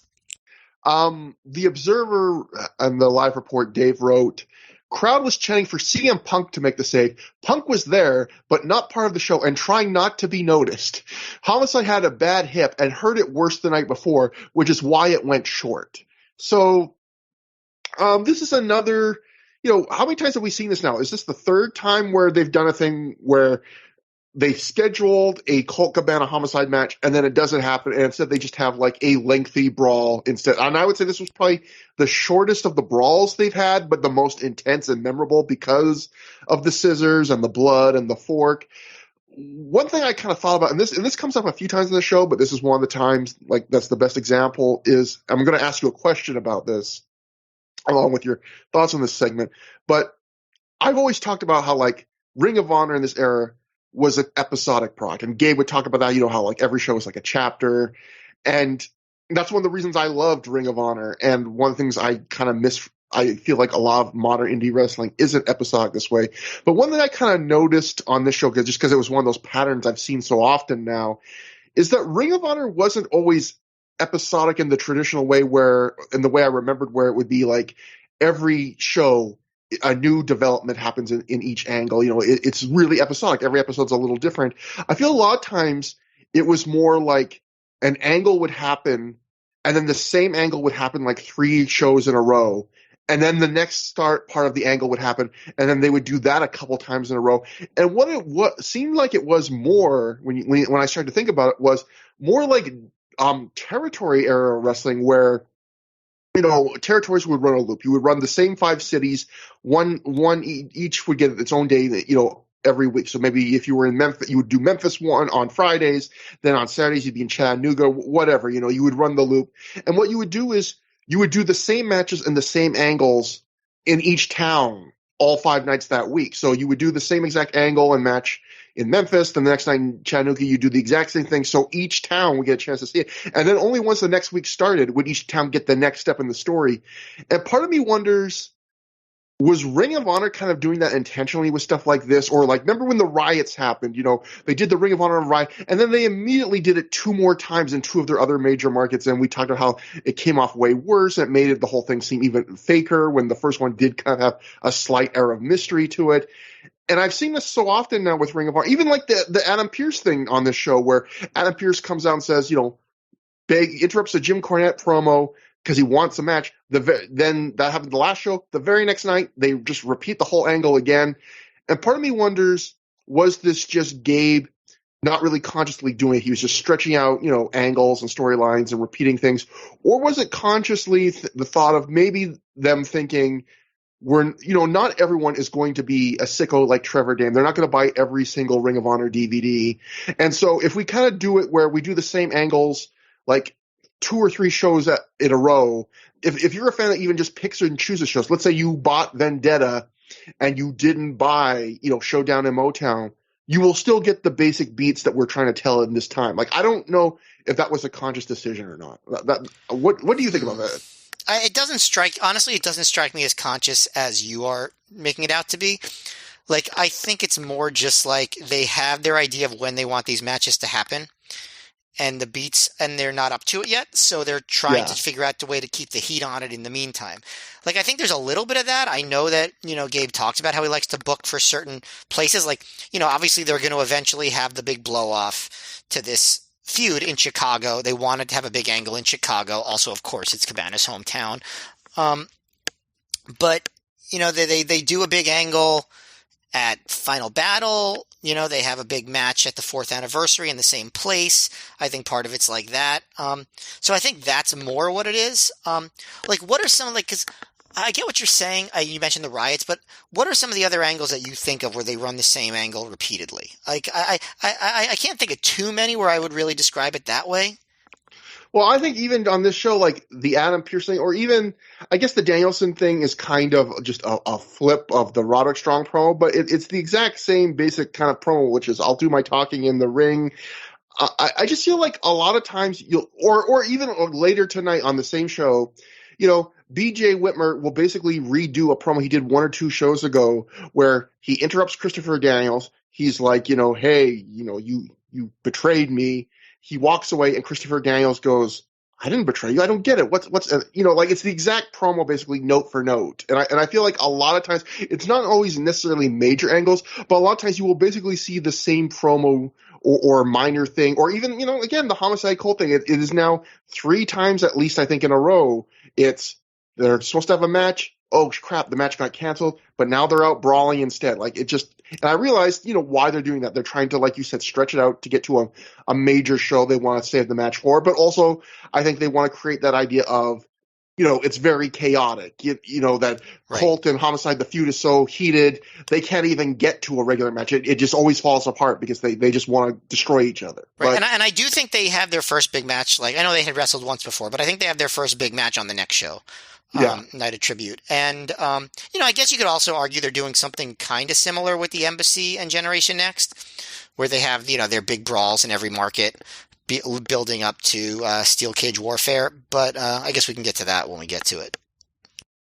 Do you have any other thoughts about just the Homicide Colt brawl in general? Obviously, the bigger development in the storyline is probably the Colt promo that comes at the end of the show. But, I mean, they did go further here with the blood and with the imagery of, a scissors coming into play. I appreciate the idea, but like I said, on execution, with the commentary the way it was and the weird edit, like, I thought that kind of hurt.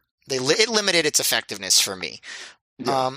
That's sort of how I thought. I mean, it's funny because they do a few different things that, were fairly, I don't know if controversial is the right word at the time, but kind of debated, discussed in terms of presentation, because they have the scissors thing here. And then I feel like that gets overshadowed by the Drano thing in Final Battle, which we'll get to. So, I mean, they're trying to make this different. They're trying to make it like Homicide really is trying to do unspeakable things to Colt Cabana and, turning Cabana into a different person.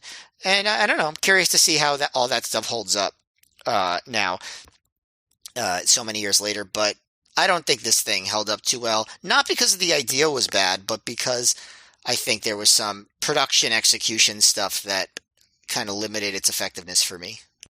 This really was the year Ring of Honor went all in on like weird, like over the top maiming angles when you think about, because in like it goes into early 2006 with the Drano, but when you think about, you had the Jimmy Rave cheese grater on CM Punk's stomach tattoo, you had the plastic bag, suffocation angle with Punk and Rave. Now you have, trying to cut your tongue out with scissors, and then we would get, all, in the span of like a year's time, the Drano, like that's four kind of crazy, even though I know other wrestlers have done the bag suffocation thing. I mean, that's four kind of crazy things in a year span.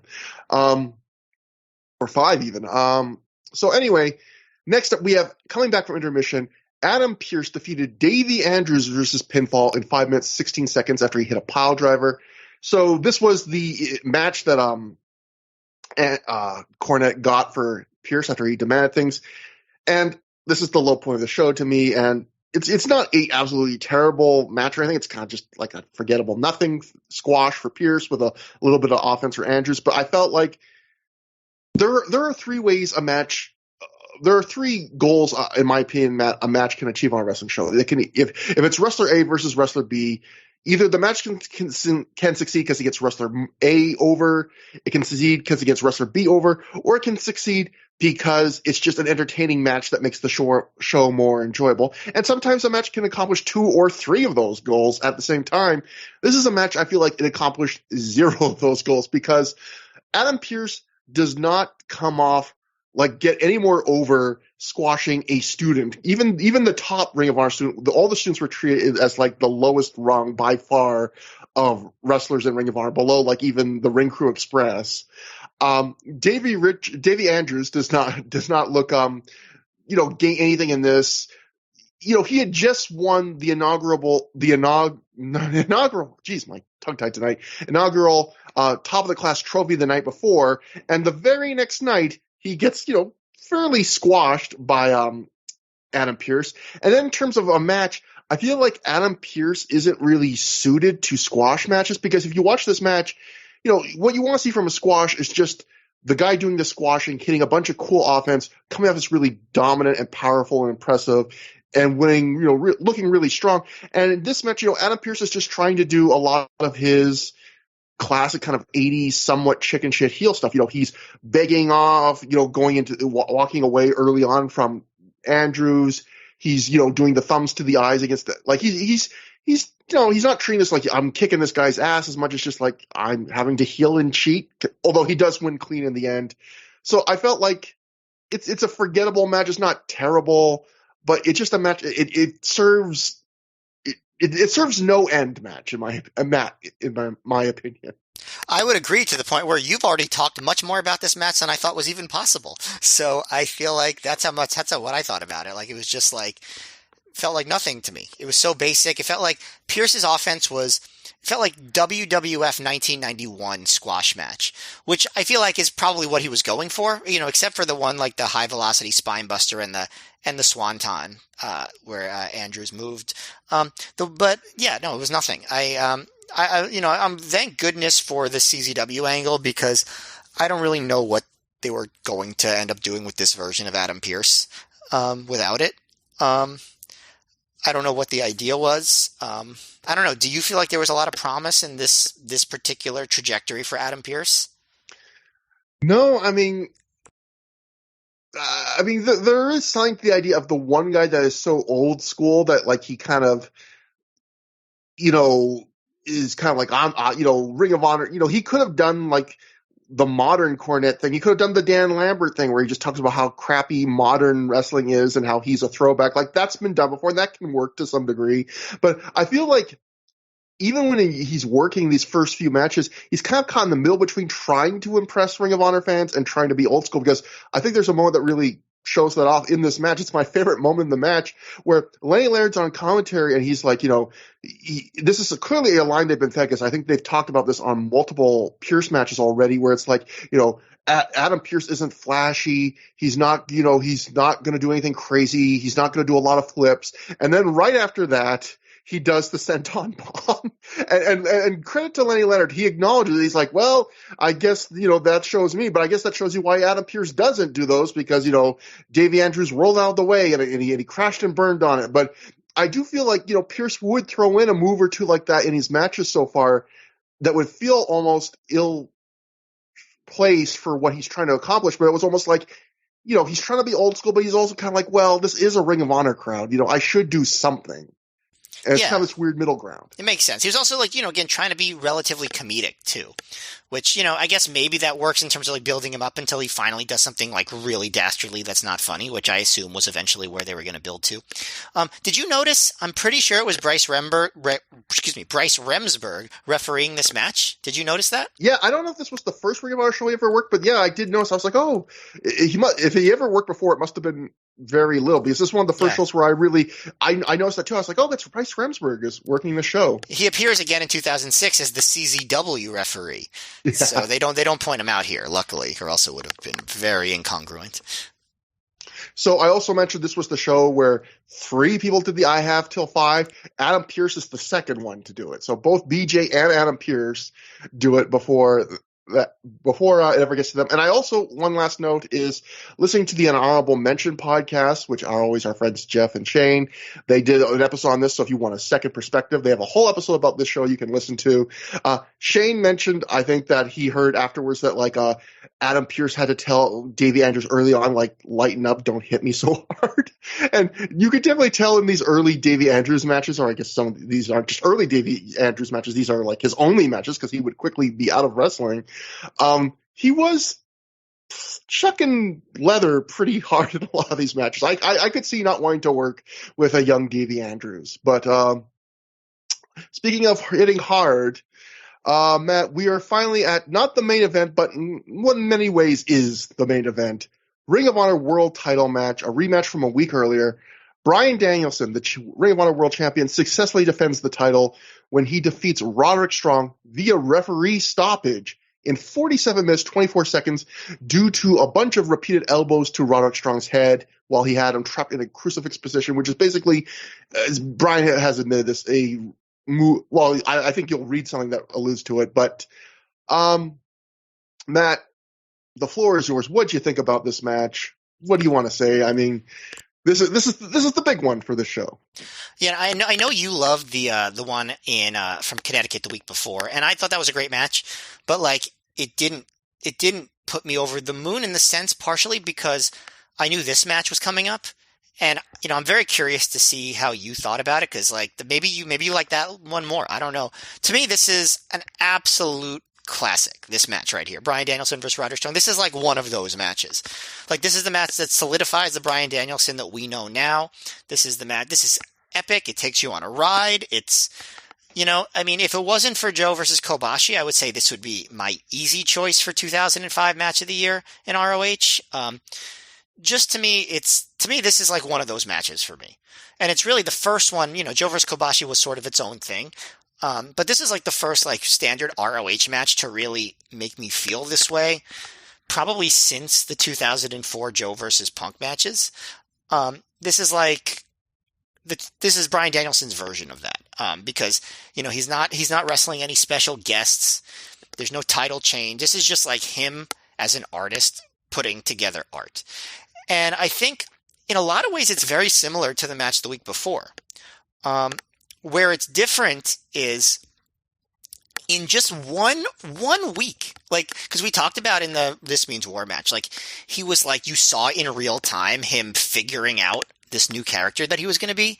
In a week, he has already perfected this character. And if you watch this match, it's not the character advances so much after this. This is it. This is the character. He's a heel, but so respected that he's not totally a heel, but he's happy to jawjack with the crowd. He's happy to taunt Roderick Strong. He's happy to very, very minorly stooge and heel a little bit. But absolutely happy with being vicious. And so you get this another hard-hitting match. Danielson is already, his chest is red from the week before. We saw that in the Sabin match too, and that Sabin match was totally just to build to this.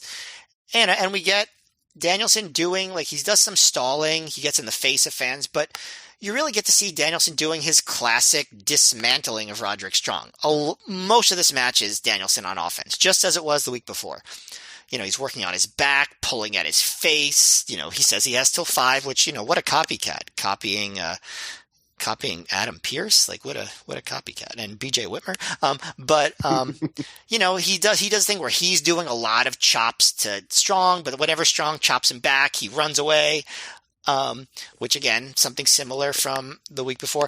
And in fact, early on in this one, you could actually see Danielson very early on bleeding from the chest after a few Strong chops, like blood dripping down his chest, not just red, but like blood. Which, you could just see how much he was willing to suffer for his art that week. But all the strikes, the chops, the European uppercuts, very noticeably hard. And, Danielson is very comfortable with this aggressive attitude. He intersperses some smirks in there as well. And in this match, it's not really a split crowd. The crowd is behind Roderick Strong. They want to see that title change. And Danielson, is happy to play into it. Does a mocking Roderick chant at one point. And actually, we get a fourth person who does I have till 5 because Strong does it in here. Oh, yeah. Yes. You're right. And that pops the crowd. Even, it's funny because that was so over, even though it was not so entrenched as a Danielson spot yet. It was so over as like a way to kind of undercut Danielson. So that just shows you how well this character was working, that it was already over before anyone even saw it at this point. Would have loved if after the match, Danielson went backstage to give us like, first, Whitmer did it, then Pierce did it, then I do it, which I'm the one who invented it, so I should be able to do it. Then Strong is doing, too many people are doing this spot, and then Gabe would just say to him, I have till 5, Brian. Yes. Loved it. Wah, wah. At one point, a fan in the crowd, I think you posted this, chants, "Way to go, Regal!" And Danielson, he gets this twinkle in his eye. He grins and he yells, "Regal can't lace my boots."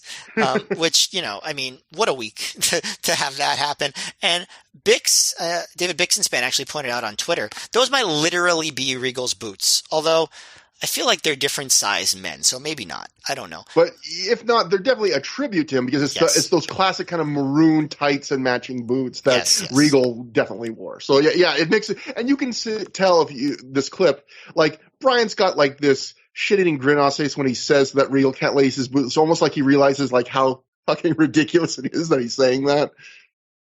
Yeah, totally. As the match continues, Danielson is focused on the back. He tries to get the stronghold on Roderick. They do a fun sequence of reversals with Strong hitting what we now call the sit kick and getting a 2 count and a holy shit chant, actually. That kick was always excellent. Strong at one point tries to fight his way into the stronghold and sort of gets it, but Danielson makes the ropes. And this is about the 20-minute mark of this match, and this is really the first time Strong is getting really any extended period of offense. But the Danielson control sequence is not boring at all because he's just so good at playing the crowd. But like I said, even at this point, the Strong's offense doesn't go very long. Danielson goes back to the basic backbreakers like the ones that he was doing against Sabin the night before. Just like a bunch of just real classic, by-the-book, old-school backbreakers. And that's just the only kind of backbreaker he does, and he just is in his glory every time he does it. He's just so happy and proud of himself. He's following Strong around ringside, chopping him along the way, and finally Strong starts chopping back, body slams Danielson on the ramp, and now he starts having an opening to work on Danielson's back. But Danielson actually is back on offense pretty quickly, which is actually kind of rare for Danielson to shrug off something like a body slam on the ramp, but doesn't really give us time to dwell on it. They're fighting on the outside, and all of Strong's chops on the floor live up to the Strong's chops hype, as in they're all extremely hard chops. So they keep chopping, they keep fighting. Danielson starts raking the face. At one point, Danielson even works a sleeper hold, which Strong gets out of by dropping Danielson on his head with a back suplex and getting a 2 count. And Danielson actually hits a chop to the back of Strong's head. Doesn't seem to faze him, though, at least not at first. They keep doing the backbreaker. Danielson does a bow and arrow. He does a diving headbutt. Again, starts slapping at Strong really cockily. backhanded and front-handed to Strong's face. He goes for the belly to back off the top, and Strong reverses that into a crossbody. Then Strong goes for his own crossbody, but Danielson catches that into the Fujiwara armbar and the cattle mutilation, which of course the crowd is begging Strong not to tap. Tries to do the pinning combo. Strong fights that off. Strong gets to the ropes after a second cattle mutilation. And finally, like 33 or 34 minutes into the match, Strong hits his first half Nelson backbreaker. I believe the week before it took him 20 minutes to hit a backbreaker. This time it took him more than 30 minutes to hit a backbreaker, which is just like such incredible restraint to both times to go that long and hold the crowd's interest. Because that's like such a large part of Strong's offense. And he doesn't do it for over half an hour. And the crowd goes nuts for it, of course. And they also go nuts when he gets the stronghold. Danielson makes the ropes, and the crowd just really wants Strong to win. They fight out on the floor again, and Danielson once again reverses the momentum and getting Strong to chase him back into the ring on the way in. He drop kicks Strong off the apron, and then he slows the match back down. He does an Indian deathlock while stomping on Strong's knee. So now Danielson has moved from working on the back to working on the knee, which, you know, sometimes that can feel like inconsistent psychology, but with Danielson, it's just like he's just going to break you down. Like he'll spend a half an hour working on one body part and a half an hour working on another body part, and that's all in line with what Danielson does. He does some crazy variations while he's in the Indian deathlock, including one where he has his leg over Strong's neck while pulling back on the arm while the legs are still tied up, which is just crazy and very painful looking, and he is just a master at everything. And Strong is now selling like he can barely stand, but Danielson misses a drop kick, and Strong gets another big boot and a clothesline for 2. Danielson actually tries to belly Strong to the floor, and he doesn't quite get it, but he doesn't give up. And he just stands on the bottom rope and just pushes and pushes and pushes and just wills Strong to the outside. And that is perseverance, and it's actually very impressive that he can recover to that degree after a move doesn't go the way you want, because, that's a move where, you know, the botches that really are problematic are the ones where there's cooperation involved. Mm-hmm. And there is cooperation on a suplex, but, it does make sense. If Danielson wants to get Strong to the floor, he'll just be like, nope, you're going to the floor, motherfucker, and he just pushes him to the floor. And I was actually impressed by that recovery, probably more than I would have been with just the actual suplex going right. But maybe I just was so in love with the match that I was willing to forgive the botch. I don't know. Well, no, because I think a lot of times, invention, especially when you've watched as much wrestling as us, you just love those moments of, it was almost like going back to partly why I liked Renaro and Jacobs, just when you feel like they're reacting to things in the moment, you know, they're people that are so good that they can on the fly be like, no, I'm just going to work with this. And there aren't too many people who are better at that than Danielson. Yeah. And this was, it was great. And it also just ended up looking cool. And now Strong goes into the guardrail on the way down, and he actually blades. So that's another degree of intensity up from the week before where he's bloody. It's not like an incredible blade job, but we haven't seen much of Strong bleeding at all. Have we ever seen Strong blade at all at this point in ROH? I can't recall. And certainly he's, again, like you were just saying, he's not known clearly for blading because it's not the worst blade job I've ever seen, but clearly you look at it and go, oh, that's a guy that he's not CM Punk. I'll say, no, but who is, honestly, when it comes to blading, right? Danielson hits so now Danielson is beating up the bloody Roderick Strong. He hits a no bridge dragon suplex. Strong avoids the chicken wing, hits the double knees, and briefly sells the knee afterwards and covers for a 2 count. And now he puts Danielson on the top rope, hits a superplex off the very top, gets the stronghold. The crowd is going crazy, but Strong collapses because of the knee pain. But he perseveres, goes for the hold again, and Danielson rolls out of it, hits a roaring elbow, and Strong goes down, but Danielson collapses too. But he holds himself up with the ropes, goes for the chicken wing, which Strong gets to the ropes for. And now Danielson finally hits the top rope, belly to back superplex. And we get what I think might be our second "This is awesome" chant in ROH. They showed a lot of restraint waiting to chant that one until this, we're in past the 40-minute mark. Strong kicks out of this, and Danielson goes for the stronghold. And Strong kicks at Danielson's head, goes for the stronghold himself. So Danielson kicks him back, and they trade forearms in the middle of the ring. And Danielson pokes Roderick Strong in the eye, which just, tells you he's not half-assing the heel turn, right? He's a heel in this match. Not every match that he does, but in this one, definitely. So Danielson takes him down. Strong kicks out. Danielson starts elbowing Strong's head, and the ref starts the match. I think I actually skipped a part where Strong went for the half Nelson backbreaker, and Danielson reversed that into a crucifix pinning combination, which we've actually seen before because AJ Styles actually did that, and he transitioned into the Styles Clash at Fate of an Angel and won that way. But this is like the same thing, but instead of going all the way around, he actually does the crucifix pin. Strong kicks out, and that's when Danielson starts doing the elbows to Strong's head, which we've seen Danielson do a million times. It's a signature spot, but this is the very first time he does it, and very quickly the ref stops the match because Strong is knocked out. So, of course, the crowd doesn't know what to make of it, but it was so brilliantly established and transitioned to that after like a very, very, very short amount of booing, the crowd is immediately appreciative.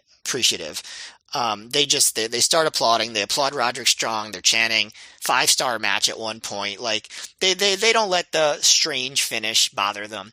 And I think the finish here is one thing that really I think there's a few things that puts this match ahead of the week before, but I think the finish is a big part of it because that finish last week was kind of weird. And like people, even now you don't totally know what to make of it. This was new and inventive and brilliant, and like it worked perfectly. It wasn't some weird like, okay, what are we trying to do here? It's just like it makes sense in the context. It's just new, and it was obviously worked so well that it's something that Danielson still does sometimes to this day.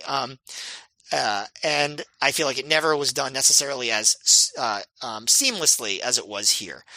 It was just epic. This match was freaking epic. I mean, I think I've said everything I could say about it, but the only thing I really didn't mention in my preamble was Strong. This match was about Danielson.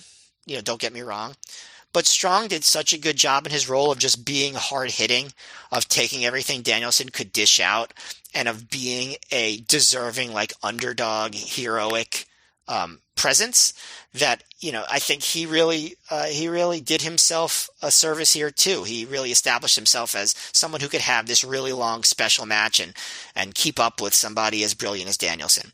But this was Danielson's match just as the week before was, and that's what makes the match special. It's Bryan Danielson really becoming the character he is now, like completely, and already so far in his progress to like being everything that he could be. Like, not that he doesn't get better after this, he does in a lot of ways, but it's just amazing how fully realized he is here and how he could carry a match like this. So I'm very curious to hear what you think.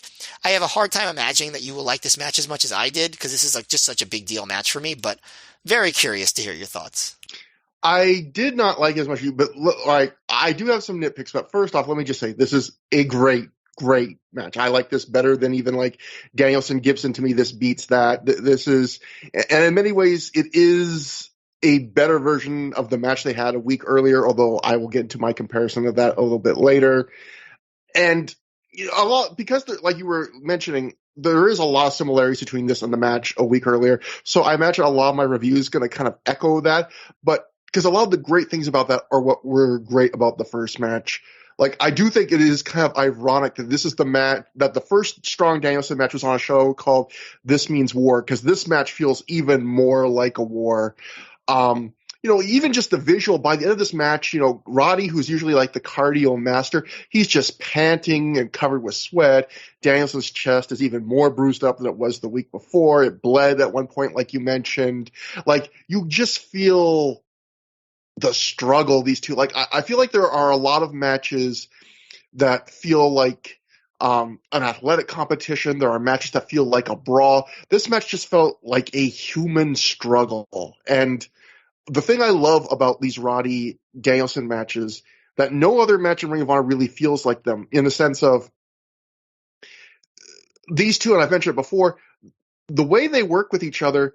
Like, so often in wrestling, there's like, here's the 5 to 10 minutes of mat work at the start. Here's kind of like the mid-level of the match. And then here's the end where we just trade our big moves back and forth. And if you watch these Roddy Danielson matches, it's like it's kind of like this mid-tier all the way through, but it's like this nice cycle of here's a submission, now we're going to throw some strikes, now here's a move, now here's another submission, and it kind of keeps zigging when you think it's going to zag, and there's not really sections. Like, it does get more intense in the last 10, 20 minutes. It does kind of change a bit where the moves get a little bit bigger, the near falls get a little bit bigger, and around that point where Danielson starts working on Roddy's leg and it starts kind of changing the way he sells.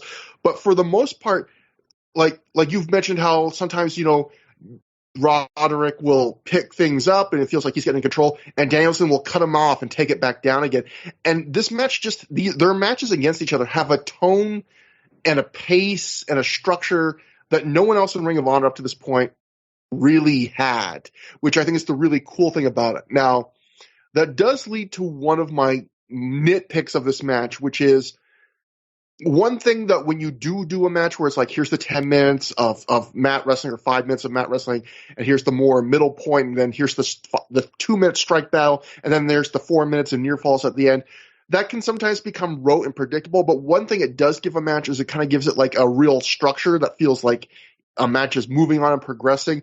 I will say at 47 minutes, until they get to that final 10 or 20 minutes where Danielson starts working on Roderick's leg, there is a point, and it's very minor to me, but there is a point where I kind of felt like you're kind of hitting the same pace and the same tone you've done this for quite a while, guys. Like, I kind of felt like stretching out this long, you probably could have, for my taste, cut out 5 or 10 minutes of that point of the match, just because they were, even though everything they were doing was great, they were kind of hitting the same notes over and over again, and then they kind of start shifting a bit. But this was absolutely great. And my favorite parts of the match, I actually think in some ways, were the first 10 or 20 minutes of the match, because like you mentioned, the first match, it's really Danielson's match, and he's just dominating strong. And this match is a lot like that, but the first 10 or 20 minutes is where it's a bit more, I would say, is the most different it is from the first match in a lot of ways, because it's where Roddy shows a lot more kind of pushback. He's not putting up with Danielson's shit as much. Like, before the match even starts, he and Danielson shake hands, and Danielson does the thing he does in the first match, which is after they shake hands, he immediately slaps Roderick in the face. But this time, like, Roderick does not put up with that. Like, he immediately goes after Danielson and starts the fight before the bell can even ring. Like, later on, Danielson does another thing he did in the first match, where he has Roderick in the corner, and instead of doing a clean break, he just grinds his head into strong. But again, this time Roderick doesn't put up with it. He just goes after him. Like you mentioned, he does the I have till 5 thing back to Danielson. Like, a lot of my favorite parts in this match are basically Roderick being like, I'm not going to let you push me around like you did in the first match. Even like when Danielson bails to this outside, eventually one of those times, Roderick finds like, fuck it, I'm just going to chase you. And that's what leads to that section you talked about where Roderick brawls with him in the ringside and body slams him on the ramp. And I really liked all that stuff. And I felt like after the first 10 or 20 minutes, it kind of became more of just the first match, where it was Danielson kind of eating up Roderick, where it's every time Roderick hits a big move, Danielson's never too far away from cutting him off and taking control for another few minutes. And it's great. And I like that. And I kind of like Roderick being the underdog. I think that's a role he does really well at, especially because his offense is so big. He often only needs 1 or 2 moves to make you feel like he's swung the match back. But it did just kind of feel like them hitting the notes that they had already done. When they had shown the first 10, 20 minutes, there was an interesting way they could build on that first match. And I could have done with more of that. And likewise, another one of my favorite things of this match is this crowd, more than the first match, really, it felt like you mentioned how they were on Roderick's side more on this match. They were. I also felt like in this match, a significant part of the crowd kind of thought that Roderick could win. Like, they were really popping for Roderick's near falls. I think some of those people really thought maybe Roderick, he had been pushed fairly hard this year. He won the Survival of the Fittest. He got to be the one guy who beat Matt Hardy in his short Ring of Honor stint. He got, to be Gibson's going away match. I think some fans actually thought maybe he's going to win this. And because of that, every one of Roderick's near falls is really hot. Even on stuff I thought, wow, I'm shocked it got that much of a reaction. And I felt like Roderick could have had more near falls. Like, as hot as the crowd was, they could have really taken advantage of that and had him do a few more near falls for my liking, but they didn't. And then finally, the end. I really like the elbow ref stoppage finish. It's influenced by like Gary Goodridge from an early UFC. The one thing it could have been a little better for my taste is, to me, the whole point of that finish, about a ref stop finish, is the idea that this guy is just not completely unconscious. If you watch the match, Danielson doesn't really have the crucifix locked on super tight. The elbows look really good. And Roderick doesn't, like, he's kind of selling right near the end that he's almost like kind of shifting out of it when the ref calls the bell, even though the elbows look really vicious. And I feel like to really sell a ref stoppage, I would have liked if Roderick was just completely limp, even though I know that can be hard to do when a guy's throwing these worked elbows at you, and really locked in tight. Like the idea just that, like if you watch the UFC finish that Brian is clearly inspired by, like this guy is just completely screwed. There's no way out for him, and he is unconscious when, and Goodridge still hits like another few elbows, which is what makes it just so brutal and almost disturbing to see. So my last thing I would say is, comparing this to the first match, what this reminds me of is when we were doing our end of the year, giving our first honor awards away at the end of a 2002 Ring of Honor. You put Low Key versus Bryan Danielson as match of the year, and my head agreed with you. My head was like, technically, that was the best match we had saw each year. I mean, of the year, and I felt almost guilty that I liked Low Key versus Bryan Danielson versus Christopher Daniels from the Era of Honor Begins, the main event of the first show, more. But because I knew why I liked it more was just a personal thing. It was just, I have the nostalgia. It's such a unique match compared to the other great matches of Ring of Honor that year. It's such an important match. I love the statement it made being booked ahead of after Eddie Guerrero versus Super Crazy. And it was like my heart thought that match was better, but my head was like, Matt is right. The other match is better. And I went with my heart. And I would say I have a similar thing here where my head knows this match is better than the match these guys had a week earlier. It's longer. There's more action. The near falls are better. It has a better finish. It's a better version of the first match. But my heart likes that other match better just because you kept stressing this match how you felt like this was the match where, you know, like you really hit home for you, like, oh, Danielson's already like this fully realized what he, you know, this whole new character so quickly. To me, that's why I was so enthusiastic about that first match, which I was shocked revisiting it, how everything comes together in that match and how the joy of seeing a guy kind of discover this whole new character that we know now will end up becoming a character he plays for on and off for like the rest of his career. And I have a fondness because of that. And I feel like, and you can see the joy as he discovers that in that match. And I feel like there isn't really anything in this match that he isn't discovering in that match a week earlier. The one thing he adds, I think the one thing that's really historical about this match is it's the first time he does the best in the world stuff, I think. If I'm and Daniel and praise it, he mentions it a couple times, including after the match he tells each side of the crowd, you know, best in the world. It's the first time he stops the ref during the introduction to tell him to say it. I know that. Yeah, you're right. I'm glad you remembered that because I forgot. Yeah, he even makes, Bobby Cruz announce him as best in the world. Prazak at the end of the match is like, well, I guess he is the best in the world. Like, he really leans, that's the one new, I think that's like the last piece because he already had the I have till 5. He had the basic swagger and character. It was like the last piece other than maybe timing his jump to the turnbuckle when the final countdown sings the title line. He hasn't started doing that yet, but really this was like the last little other piece that had to fall into place, and it comes in right on this show. But absolutely, it's a great match. I almost feel, you're right, I did not like it quite as much as you, but it's one of those weird matches where usually I don't feel guilty. I don't like matches quite as much as you. This is a match that's so good, I almost feel guilty, and your review was so good. It's the rare match where, like Low Key, I'm like, man, maybe I should just like this as much as you. It's a very Trevor thing to say. No, I kind of had a hunch, just based on how much you liked that first match, that it would kind of hold a more special place in your heart. But listen, I'm giving myself away right here. Like, anybody listening, you know what my top 2 matches of 2005 are going to be. Like, I mean, it's this one and Joe. in some order. Yeah. I mean, this is it for me. Like, I just, it's a big deal match for me. Yeah, I mean, it is a great match, a match people should go out of their way to see. There's so many great moments. I love when Danielson bails out early and he yells at fans like, Danielson continues to really have a lot of fun with the crowd. And at one point, for some reason, this made me laugh, even though it's such a basic line. He's just like, I could stay out here all night long. And I just started to imagine, like, what if Bryan Danielson really did do that? And like, it just started making me laugh. Like, it's well, you know that he wanted to with that Aries match, right? The 3-hour match. Like, that's something that he probably still wants to try at some point. Yeah, I mean, there was a recent interview with Danielson where he even said something like, he said something like, I want to test my physical limits and I want to see how long I can go in the ring, because he was talking about questions about the Adam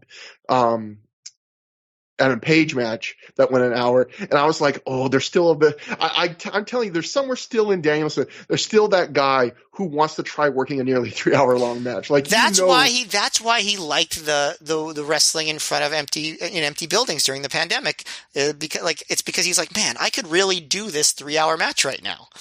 But he wasn't in a place where he could have done it. Maybe he's going to tell Tony Khan, like, you know what, even now, your TV tapings, they need to be with empty crowds, and I'm going to work a match that lasts 3 episodes of this show. He needs to work on AEW Dark, where the whole show is just him versus, like, Aaron Solo. No, but I really do think, like... Well, now I need to see that. I don't know if Danielson's, contract allows this, but I really do feel like one of my wishes for, because I think this is probably like a secret, well, not even a secret. It's been established. He's kind of wanted to do this.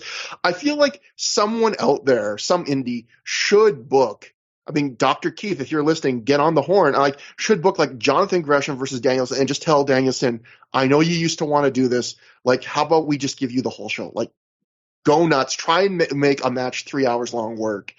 And I'm sure Bryan would love the chance to do it. And honestly, would it be as good as any dream match done at a more appropriate length? Probably not. But I would be fascinated to see him actually be put to the test, to finally call his bluff match. Like, go, you know what? You wanted to try doing this one. You go do it. Yeah. Show us. I'm fully on board. There's no reason why that should not happen at this point. Like, we do everything, we do every other fucking thing in wrestling now. Like, everything has been tried. The 3-hour match, I still don't think it's been tried. Let's do it. Yeah. And let's do it, and let's go for it. Let's make it one fall. No, I'm just kidding.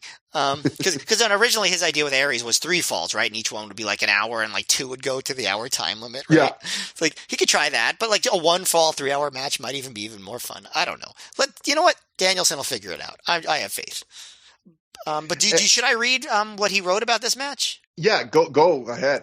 So this was from his autobiography. Yeah, this was from My Improbable Journey to the Main Event of WrestleMania by Daniel Bryan with Craig Tello.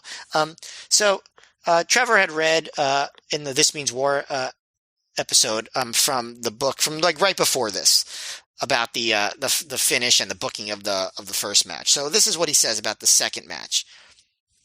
He says, weeks later, and of course it actually was 1 week later, our rematch had a different buzz about it. And Roderick had gained even more support from the fans. The entire match was aggressive and hard-hitting. Even though the scars hadn't healed from the first match, he chopped me until my chest was bleeding again. Finally, I beat Roderick by putting him in a crucifix and elbowing him until he was knocked out, an idea I got from a Gary Goodridge fight in UFC. The referee had to stop me from elbowing Roderick after he was knocked out, and in one night we created a new way a match could end in ROH.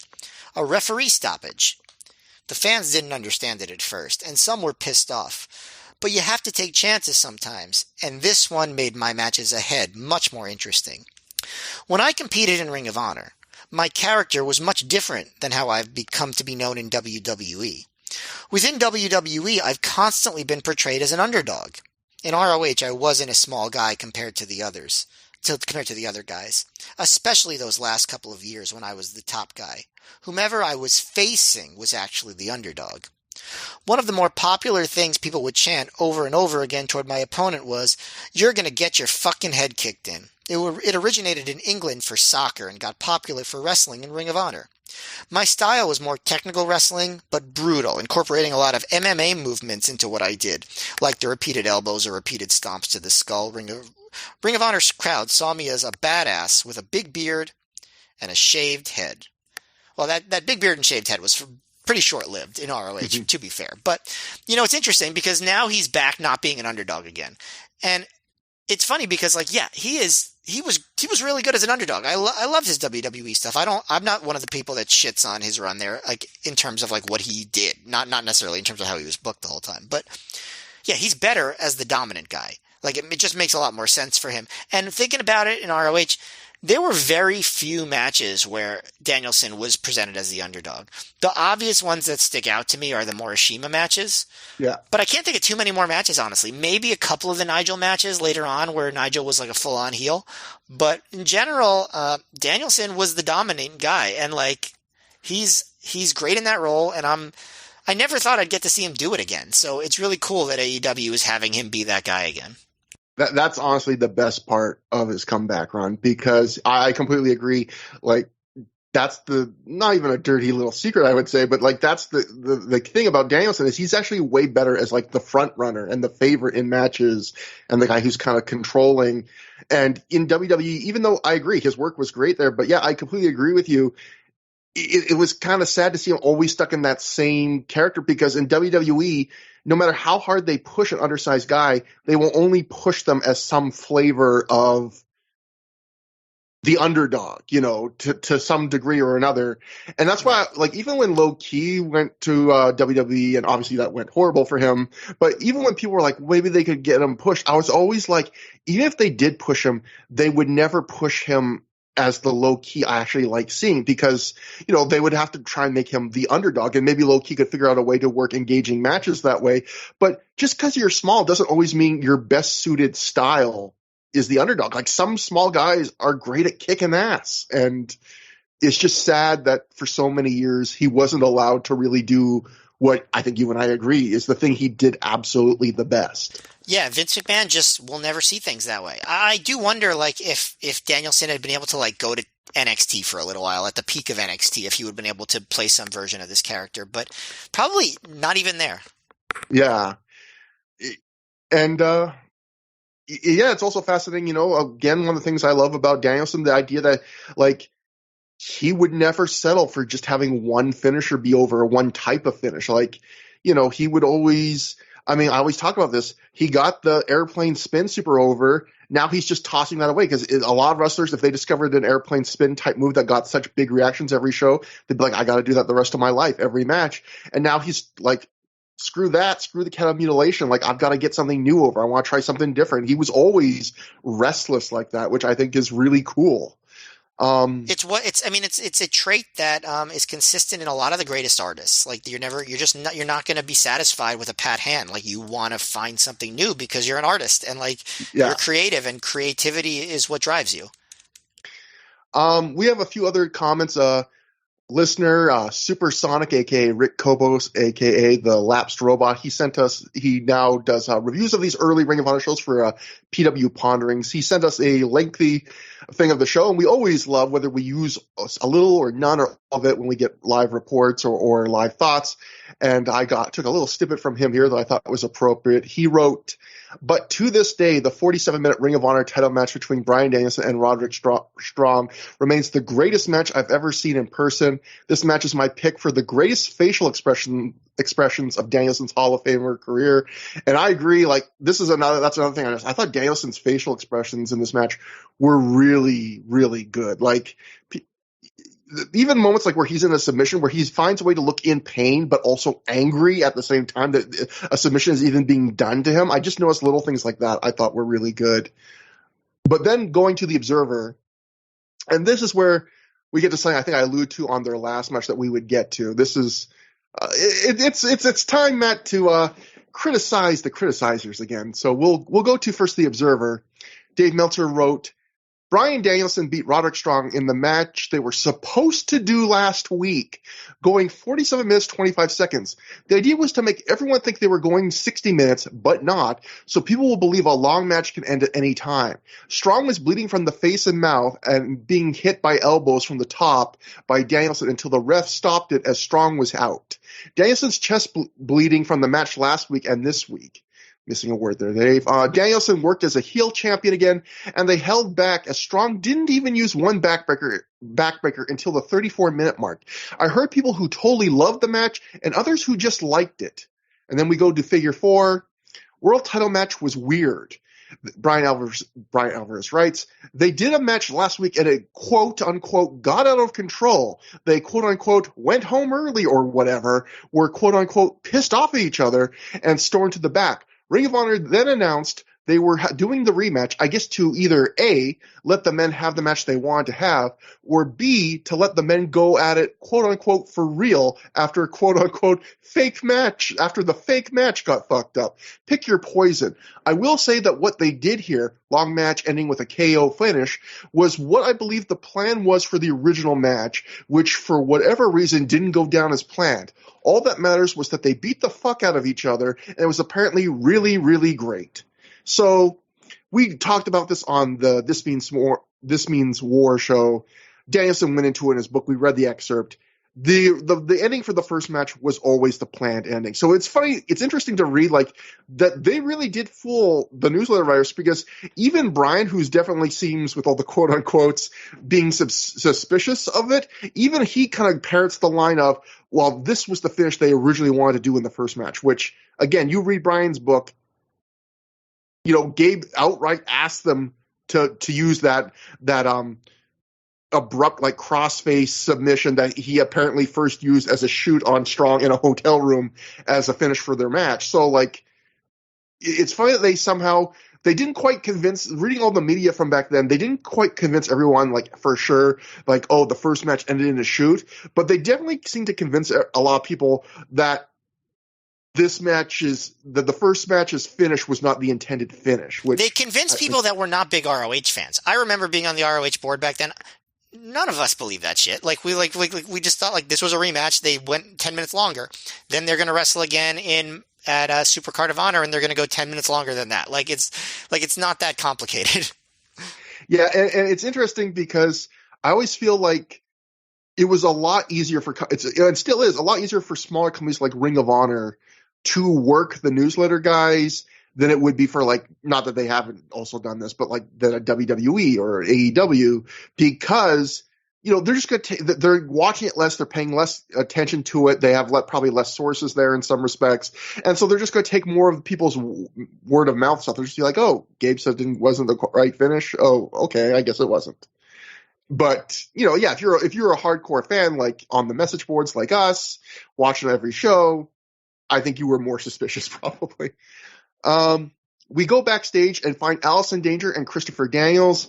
First I gotta go to what happened after the match. First off, Prazak ends by saying Danielson truly is the best wrestler in the world, something Brian screams to each side of the ring. Brian then shakes an unconscious Strong's hand, only to stomp him again. Real dick move. Brian leaves, and then they really linger on Roderick afterwards, who eventually struggles to his feet. He gets a nice ovation, thank you, Roderick chant. So it really did feel like he got a bit more over, even in losing. It was one of those kinds of matches. When it comes to shaking Roderick's hand and stomping him again, it's just so neat to see like everything just being done again. You know, like Danielson's just doing that now. Like that's just what he does in AEW now. Like he did it against the match against Daniels. It's just like he's bringing back the classics, and what's old is new again because it's been so long since we've seen it. Like watching Danielson in AEW and CM Punk, especially with the tribute he did on the recent pay-per-view, like, do you feel like, Matt, I know it kind of feels almost crazy. Like I don't think I've ever had a piece of media I consume feel like they were catering so specifically and strongly to my niche. Like they found the exact button that I have in my brain to push, and they're just hammering it. Like it's like I almost feel bad sometimes because I know there are some people that like even people that aren't. I know you were like you didn't see much of the people that were kind of annoyed or going, oh, this isn't too insider reference. But I feel like even the people that don't get it, like we got a number of references, people tweeting at least to me afterwards that were like, oh, I got Punk coming out in his old gear and in the AFI song, but only because I listened to Through the Years, which one, thank you, two, that makes me feel old. But I almost feel guilty watching because it's like, man, they are really just hammering like the nostalgia that a very specific group of people of a place and time have, and it just happens to be you and me. Well, they're clearly on our payroll because pretty much AEW for the past like 7 months has been basically just promoting our podcast and making it way more relevant than it should be. So thank you, I guess, to AEW. But yeah, it's weird. It's definitely really weird how all of a sudden, like since like last summer, it's just been like classic ROH has just been on the minds of everybody again. I mean, it's always been on my mind because it's such a special time as a fan for me, going to all those shows. So, hey, welcome to the party, everybody. I guess that's what I'll say. Yeah, there's so many weird coincidences, like AEW brings in William Regal and he forms a partnership with Bryan Danielson literally as we are days away from recording a show covering a match where Bryan Danielson says William Regal can't lace my boots. Like, it's just crazy things like that keep happening. I can't imagine how Gabe Sapolsky feels because, like, all of this stuff was like his baby, and I feel like, I mean, he should be mentioned more. I mentioned this on the last show, so I'm not going to go into a rant about it, but like, it's gotta be surreal for him. Yeah, it's gotta be weird. Like, any time the thing you've made has now reached like the long enough distance where we are now entering the nostalgia era. And especially in his case where like the nostalgia is bigger than it was when it was happening. Like people are seeing the AFI interest, like millions are seeing it now versus thousands when it happened back in the day. Like it's got to be a weird, almost I'm probably imagine a bittersweet, feeling seeing that. Yeah, like yes, I would say so. I don't want to try to get into his head too much, but okay. I can imagine it being bittersweet. Yes. So we go backstage and find Allison Danger and Christopher Daniels. Daniels says he and Samoa Joe have now faced each other 3 times in singles matches in Ring of Honor, and 3 times Joe has won. Daniels starts saying that this won't be the end of their story when Lacey, BJ Whitmer, and Jimmy Jacobs interrupt, with Lacey calling Daniels a typical stupid male, which seems offensive when she's got 2 other guys right by her side, but okay. BJ says Daniels could have used some of that help he once turned his back on tonight. Daniels says he never turned his back on anybody. He doesn't know what's going on. He doesn't know what BJ is talking about. BJ says, "You'll see soon enough, Chris." And then they walk away, and just like the last time a promo like this happened, Daniels is just so confused as Lacey's Angels walk away. He doesn't know what BJ's alluding to, what the problems are, even though it seems pretty obvious what BJ's problem was. It was that Christopher Daniels left in the middle of the Prophecy Second City Saints feud to go to the TNA during the Rob Feinstein scandal, and like they lost the feud and he wasn't around for a year. But I like that Daniels keeps like, I didn't turn my back on anybody. I don't know what he's talking about. Yeah, I mean, they probably should have just had BJ just like say it in a promo instead of like just like alluding to it a little bit. But like, the idea is like, I think just like with Jacobs, like Lacey is planting the seeds. Yeah. Right. Yeah. And that brings us to the main event, an 8-man war tag team match. I don't know really what differentiates an 8-man war from a regular 8-man match, but we got a special 8-man war graphic on the screen for it. The Embassy of Abyss, Alex Shelley, Jimmy Rave, and Prince Nana defeated AJ Styles and Generation Next of Austin Aries, Jack Evans, and Matt Sydal, who were escorted to the ring by Daisy Hayes and Jay Chung in 22 minutes, 28 seconds, when Jimmy Rave and Alex Shelley scored a double pinning Matt Sydal and Austin Aries, respectively, after hitting the Greetings from Ghana and an air raid crash, respectively. And yes, this would be the debut of the new finisher Jimmy Rave had been teasing for a bunch of shows now. Greetings from Ghana, a.k.a. The Pedigree, which was a perfect choice as a trolling heel move, especially after he had just already stolen AJ Styles Clash. So, as a main event, I thought this was a low, very good, but I thought it was a little disappointing as a main event for 2 reasons. And again, maybe the theme of the show is my expectations because, 1, it was having to follow a hell of an amazing, great match. So that was a little bit rough on it. And 2, I feel like the match these guys had in, I believe it was Buffalo, or it might have been Long Island, one of those cities, the big tag match that was like no DQ and brawled all over the place. That match was a lot crazier than this match. I think this match probably has a better, more traditional structure, but that match, it had Jack Evans flying off the top of a batting cage. It had ladder spots. It had just everyone brawling all over the building. That match seemed a lot more intense and crazy, where this just feels more like a good 8-man tag with one gimmick spot near the end where AJ Styles German suplexes Abyss through a table that's in the corner.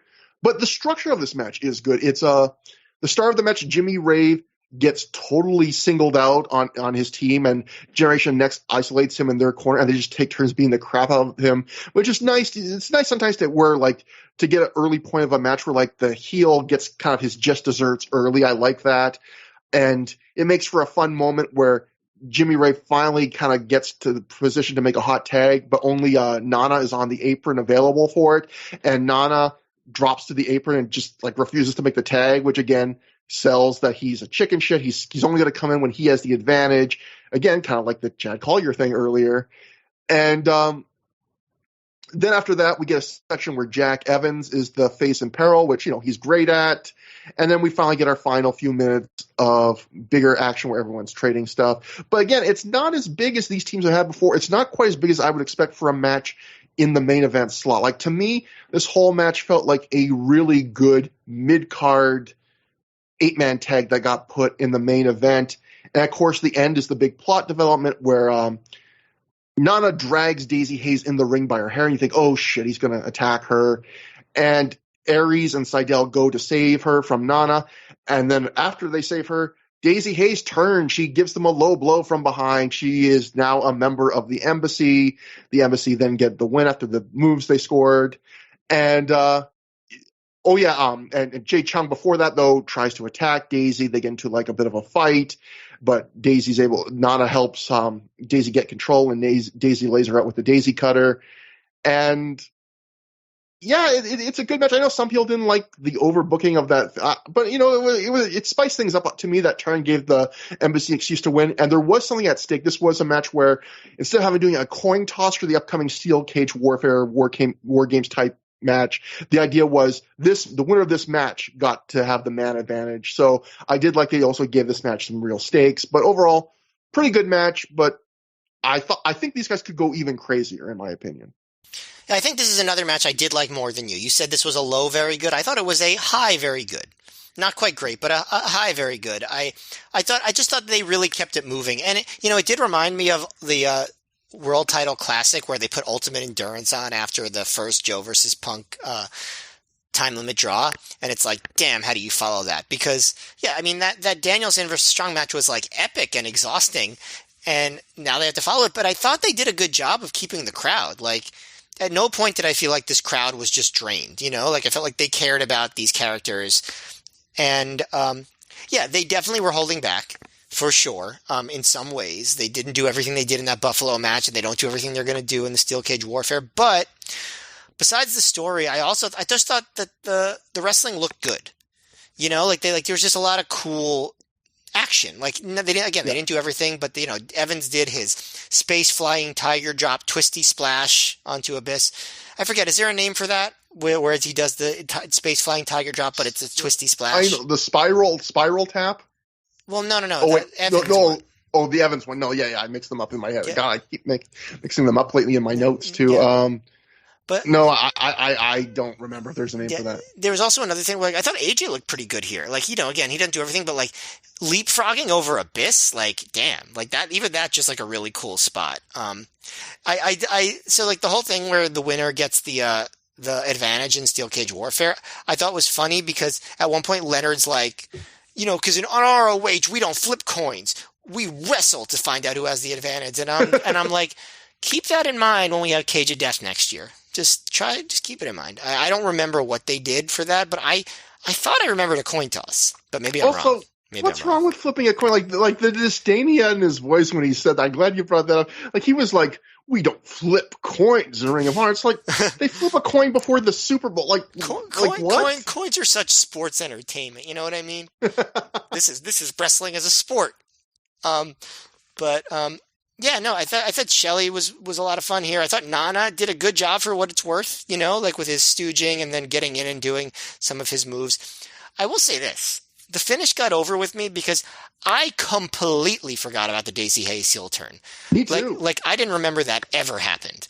And I don't really remember what she does as part of the Embassy, so I'm curious to see. I know that heretofore she had not been booked on the East Coast. Right? Like, she wasn't with Seidel. So, like, I'm not sure if they bring her out east now or if they wait till they go back to Ohio to bring her back. But I have no memory of Daisy Hayes in the embassy, so I'm curious to see how that goes. So that popped me because I'm like, oh, I guess an angle that I didn't remember, like in a big match. Cool. Um, but I thought the match was wild enough and moved enough. The one thing I noticed though, did you notice that the weird edit? What was the edit here? I forget. What was it? Okay, so let me find this in my notes. Okay, so there's a spot where everyone is beating on Rave. Like they do that at the very beginning, and then they do some spots with Abyss and some dives, and then they go back in and settle back down, and everyone's attacking Rave again. And Evans does some cool sequences. Leonard calls it a springboard flippity kick, and we get another "This is awesome" chant. So even just on this show, that chant is gratuitous. I'm already done with it. No more "This is awesome," everybody. You've done it 3 times. It's enough. And then Nana knocks Evans off the top rope during a springboard, and Abyss takes him out to the floor. And we see Rave on the ground in the ring. And then suddenly they cut to a close-up of Nana. And then the next thing you know, we see Alex Shelley in the ring working on Jack Evans. We never see Evans get back in the ring. We never see Rave tag out. And Rave is just like standing on the apron, like chilling, while Shelley is working on Evans. So I wonder what happened that made them want to cut that out.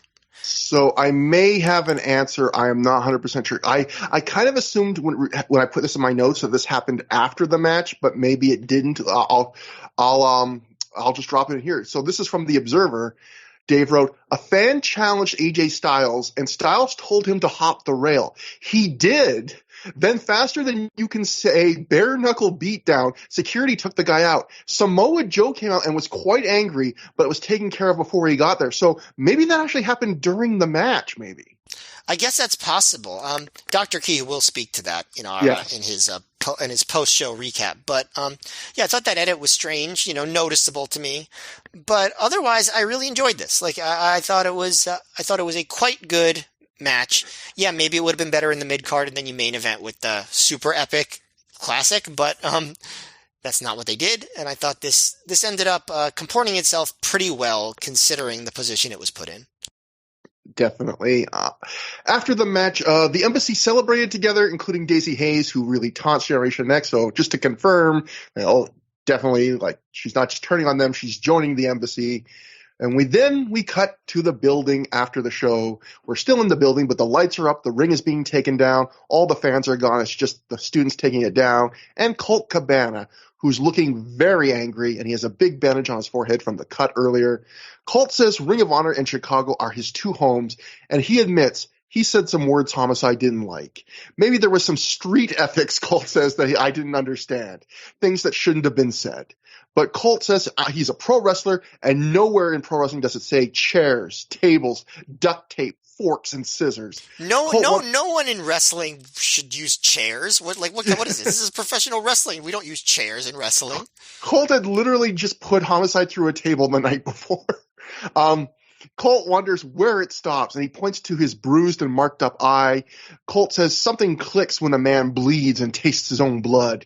He starts getting screamy, and as he recaps what happened tonight, how Homicide tried to cut out his tongue. Colt is really screaming now. He says he doesn't need his tongue. He can do his fighting with his soul, his fists, his heart. He throws a chair, and then we see the cameraman kind of fall down, I guess, or Colt kind of stands above him, looking menacingly, and Colt says, if Homicide wants a war, he has one. He's not afraid of anyone. And he ends by saying this is a new side of Colt Cabana. So a lot of people have different opinions on the Colt Cabana, kind of the character he's entering at this point for the Homicide feud, which is definitely a different role. Colt has very rarely in his career been asked to play like the super angry, serious guy. I know some people really don't like it. Some people think it's some of the best stuff he's ever done. I often veer back and forth within the same promos because I feel like Colt can kind of straddle the line between too over the top and just the right amount of over top. And I feel like almost from a line by line, my opinion can change. Because sometimes even during this promo, it's like, you're hamming up a bit, you're going a bit too big. And there are other times where I'm like, no, actually, this is actually really good. And I'm curious to hear what you think about this kind of stuff. Well, first of all, I think it's good and necessary that somebody who's at the stature of Colt Cabana, who's had the career that he has, that he did something like this at some point. You Yeah. know, like I don't think this should be his default, and it never was. But like the idea that he would go through a career and never try to be serious and intense, like, I mean, that's, you know, this is pro wrestling. Of course, you got to do that if you really want to establish like a legacy and like just like establish yourself as like a well-rounded performer. So it's good that he did this. I think he eventually cut some really good promos in this mode. I don't think this was one of them. Like, I think that this was like the first time he really did this, and like he was stammering, and like that's obviously part of the hamming it up that you mentioned, but also like I do think like he just legitimately had a hard time collecting his words here. Like, Yeah. I don't think it was all performance. Like, I think it was like he was trying to say something that he couldn't really articulate all the time. So I think the words didn't match the frantic emotion that he was trying to show. I thought the emotion was really good. I thought the words of the promo, like the actual verbiage, was not that good. But I think he does get there. I think this was a necessary thing for him to do, and it's a good progression. And I did like the way it ended, and I did like that he was trying to create this tone. And I think he did a good job with the tone, if not the actual, like, things that he said, if that makes sense. There's a promo he cuts on a DVD right before the final match with Homicide. The Chicago Fight Without Honor or whatever, the Chicago Street Fight, whatever the gimmick was that they did. I think that's more fully realized in this. But it's a start, and hey, you got to start somewhere, right? So I appreciate that he did it. Yeah, and I would say, like, if you're a big Colt Cabana fan, I imagine you've probably seen this stuff, but for some reason you haven't. I would say it's almost required watching even stuff like this, just because, like you were kind of alluding to, you really don't get to see much of Colt ever do this in his entire career. So, you know, it's worth it, I think, going out of your way, even if it turns out you are one of the people that didn't like it. It's something very unique in his career that's happening starting at around this point. And then finally we end the show. We get a clip of something I don't know. I don't know what. I can barely make it out. It's nearly pitch black.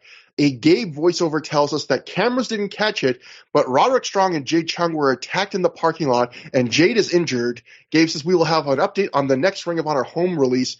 Brian Alvarez wrote in the Figure 4. They did a post-match deal in Chicago where Jimmy Rave gave Jade Chung a pedigree on the cement, his new finisher, which of course draws him a ton of heat. And the storyline is that she's out with a broken cheekbone. So, yeah. I was listening to, on an honorable mention, Shane Hagedorn, he doesn't know this for sure, but he had, I think he was talking about like theories about people out of this match. And he was talking about maybe and it does look like you can barely make out it's Jade Chung and like Roderick Strong on the cement outside, that maybe this was filmed and it was too dark and they decided instead just to like give a vocal summary of it like Gabe just did. And I've been watching ROH DVDs. That is not a decision they make. I was about to say, I could come by until I realized the idea that Ring of Honor would ever shy away from a chance to show a man hurting a woman, and B, saying, oh, something shot too darkly for Ring of Honor. Like, no and no. Neither of those would ever stop Ring of Honor. But all right, you wanted to ask another example of this isn't necessarily the same angle being repeated, but how many times in Ring of Honor have we now seen or are going to see a woman getting written out by getting a horrifying attack that usually often isn't shown, but it's so horrible it takes them out of the wrestling business, and then sometimes they come back for one last revenge spot because Twice. It happened. The answer is twice. It happened with Lucifer, aka Daphne, rest in peace. It happens here. Tracy Brooks, didn't she get written out somehow, like with a big attack? And won't it, to some degree, it happens with Lacey with Age of the Fall, doesn't it? I mean, I don't remember the Tracy Brooks one, but you're probably right. I'm just saying it seems to happen a lot in Ring of Honor that it happens at least twice. At least twice. Yeah.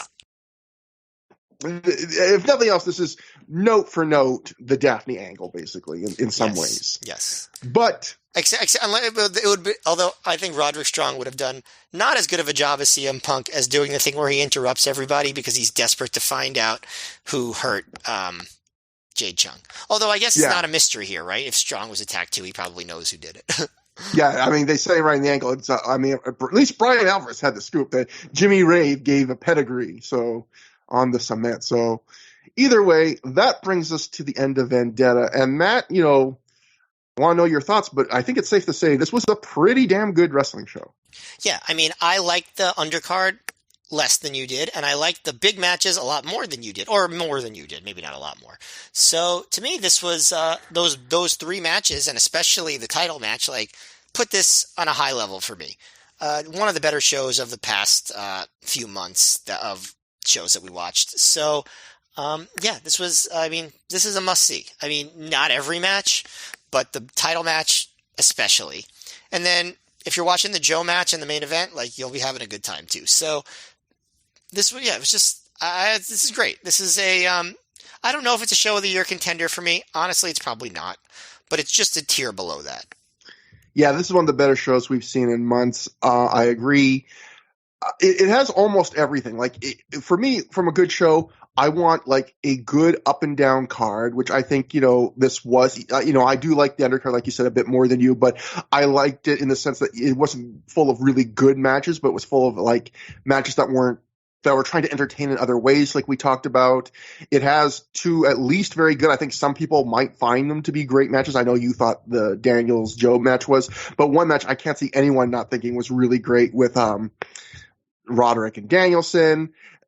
It's just, I think I had a really good crowd. I thought that was pretty into everything from top to bottom, and the wrestlers really seemed to be having a fun night, engaging with them a bit more than they would normally. The only thing you could argue this show is missing is it doesn't have that one really big, like, historical moment. Like, I guess the most important, like, I mean, the world title match is great, but even Roddy and Danielson, it's not their first match and it's not their last match. It's a historical moment to me. Yeah, it's historical because it's so good. The only thing that really of note that happens of the show is, in terms of moving things forward, I would say, would be the main event, in the sense that you find out who gets the man advantage at Steel Cage Warfare and Daisy Hayes turns. But in the grand scheme of things, not huge developments. But I mean, this show to me has pretty much everything else I want to show apart from that, and very good show. That brings us first, before we get to Dr. Keith, to our usual section of plugs. So if you want to get in contact with us, it is through@gmail.com, THROH for through. On Twitter, I am at Trevor Dame. Matt is at Mayor MGF. We have a thread on the ProWrestlingOnly.com plugs forum. We always plug the feeds up top. So next time on the show, we will be covering A Night of Tribute, the third last show of 2005. Why is it called A Night of Tribute? Well, it took place right after Eddie Guerrero passed away, so nothing like ending a good show on a downer right now, but we all have to think about that again for a second. Christopher Daniels and Bryan Danielson have a match on that show. So a rematch from a match they had on the second Ring of Honor show, a match that I really, really like. It'll be fun to revisit this one. A rematch that they had almost, 16 years later in AEW. So it's a reverse rematch. Again, the crazy coincidences that are happening and the fan service, it is a wild thing. And so after my little thing, stick around because you'll be hearing a couple minutes from the good doctor himself, Dr. Keith. But from Matt and I, until next time, have a good time. Have a great time. Hello, my name is Dr. Keith Lipinski. No, I'm not a doctor. No, it's not even that good of a story. You want me to tell you it? Well, check out one of the other episodes of this lovely podcast to hear probably the full, unedited, uncensored tale of the night I danced on top of the ECW arena. No, I'm kidding, of course. It's your old friend, Dr. Keith Lipinski. Now, unfortunately, originally I was scheduled to be on the podcast this week, and we had everything scheduled, but then real life stuff, capitalized, got in the way. Hence, I'm not able to be on this episode with my good friends. However, I do have a little bit of a story to tell. Now, as they've probably gone through the Observer and the Figure 4 Weekly, it was I, Austin, who basically put a lot of the information in those newsletters that week. However, there's something I didn't say. So after the show, I hung around the lovely Frontier Park Fieldhouse in beautiful Chicago Ridge, Illinois, home of the Chicago Ridge mall. And I was waiting to basically go out with the boys and have a gay old time when Samoa Joe came out. And I knew something was wrong because he was looking down on the floor, and I believe he was wearing a beige jacket, and he actually had his hands in his jacket. Something was aloof. As what happened in the main event was AJ had challenged a guy to step over the rail. The guy stepped over the rail, security got involved, and Joe came down. I remember Joe causing a little bit of a ruckus there. And Joe came up to me and said, "Sorry, Dr. Keith, I'm in trouble and I cannot go out tonight." So it was one of the saddest, very, very, very much one of the saddest moments I've ever had in my Ring of Honor fandom. And now I've shared it with the world. And it's just thinking about a sad Samoa Joe makes me sad. But, I'm happy that I'm able to tell this story, and I'm happy to spread the love with each and every single one of you. So I'd be even happier if you order the AAW Epic Show coming up this Saturday night from the beautiful Logan Square Auditorium in Chicago, Illinois. Definitely check out AAW Pro on the Twitter, on the Instagram, on your Friendster, on all the social media outlets. And thank you, gentlemen, for thinking about me once again. And more importantly, I want to thank all the listeners for me not destroying the show this week with my wit and sarcasm. So to the future, I love you all. Bye-bye.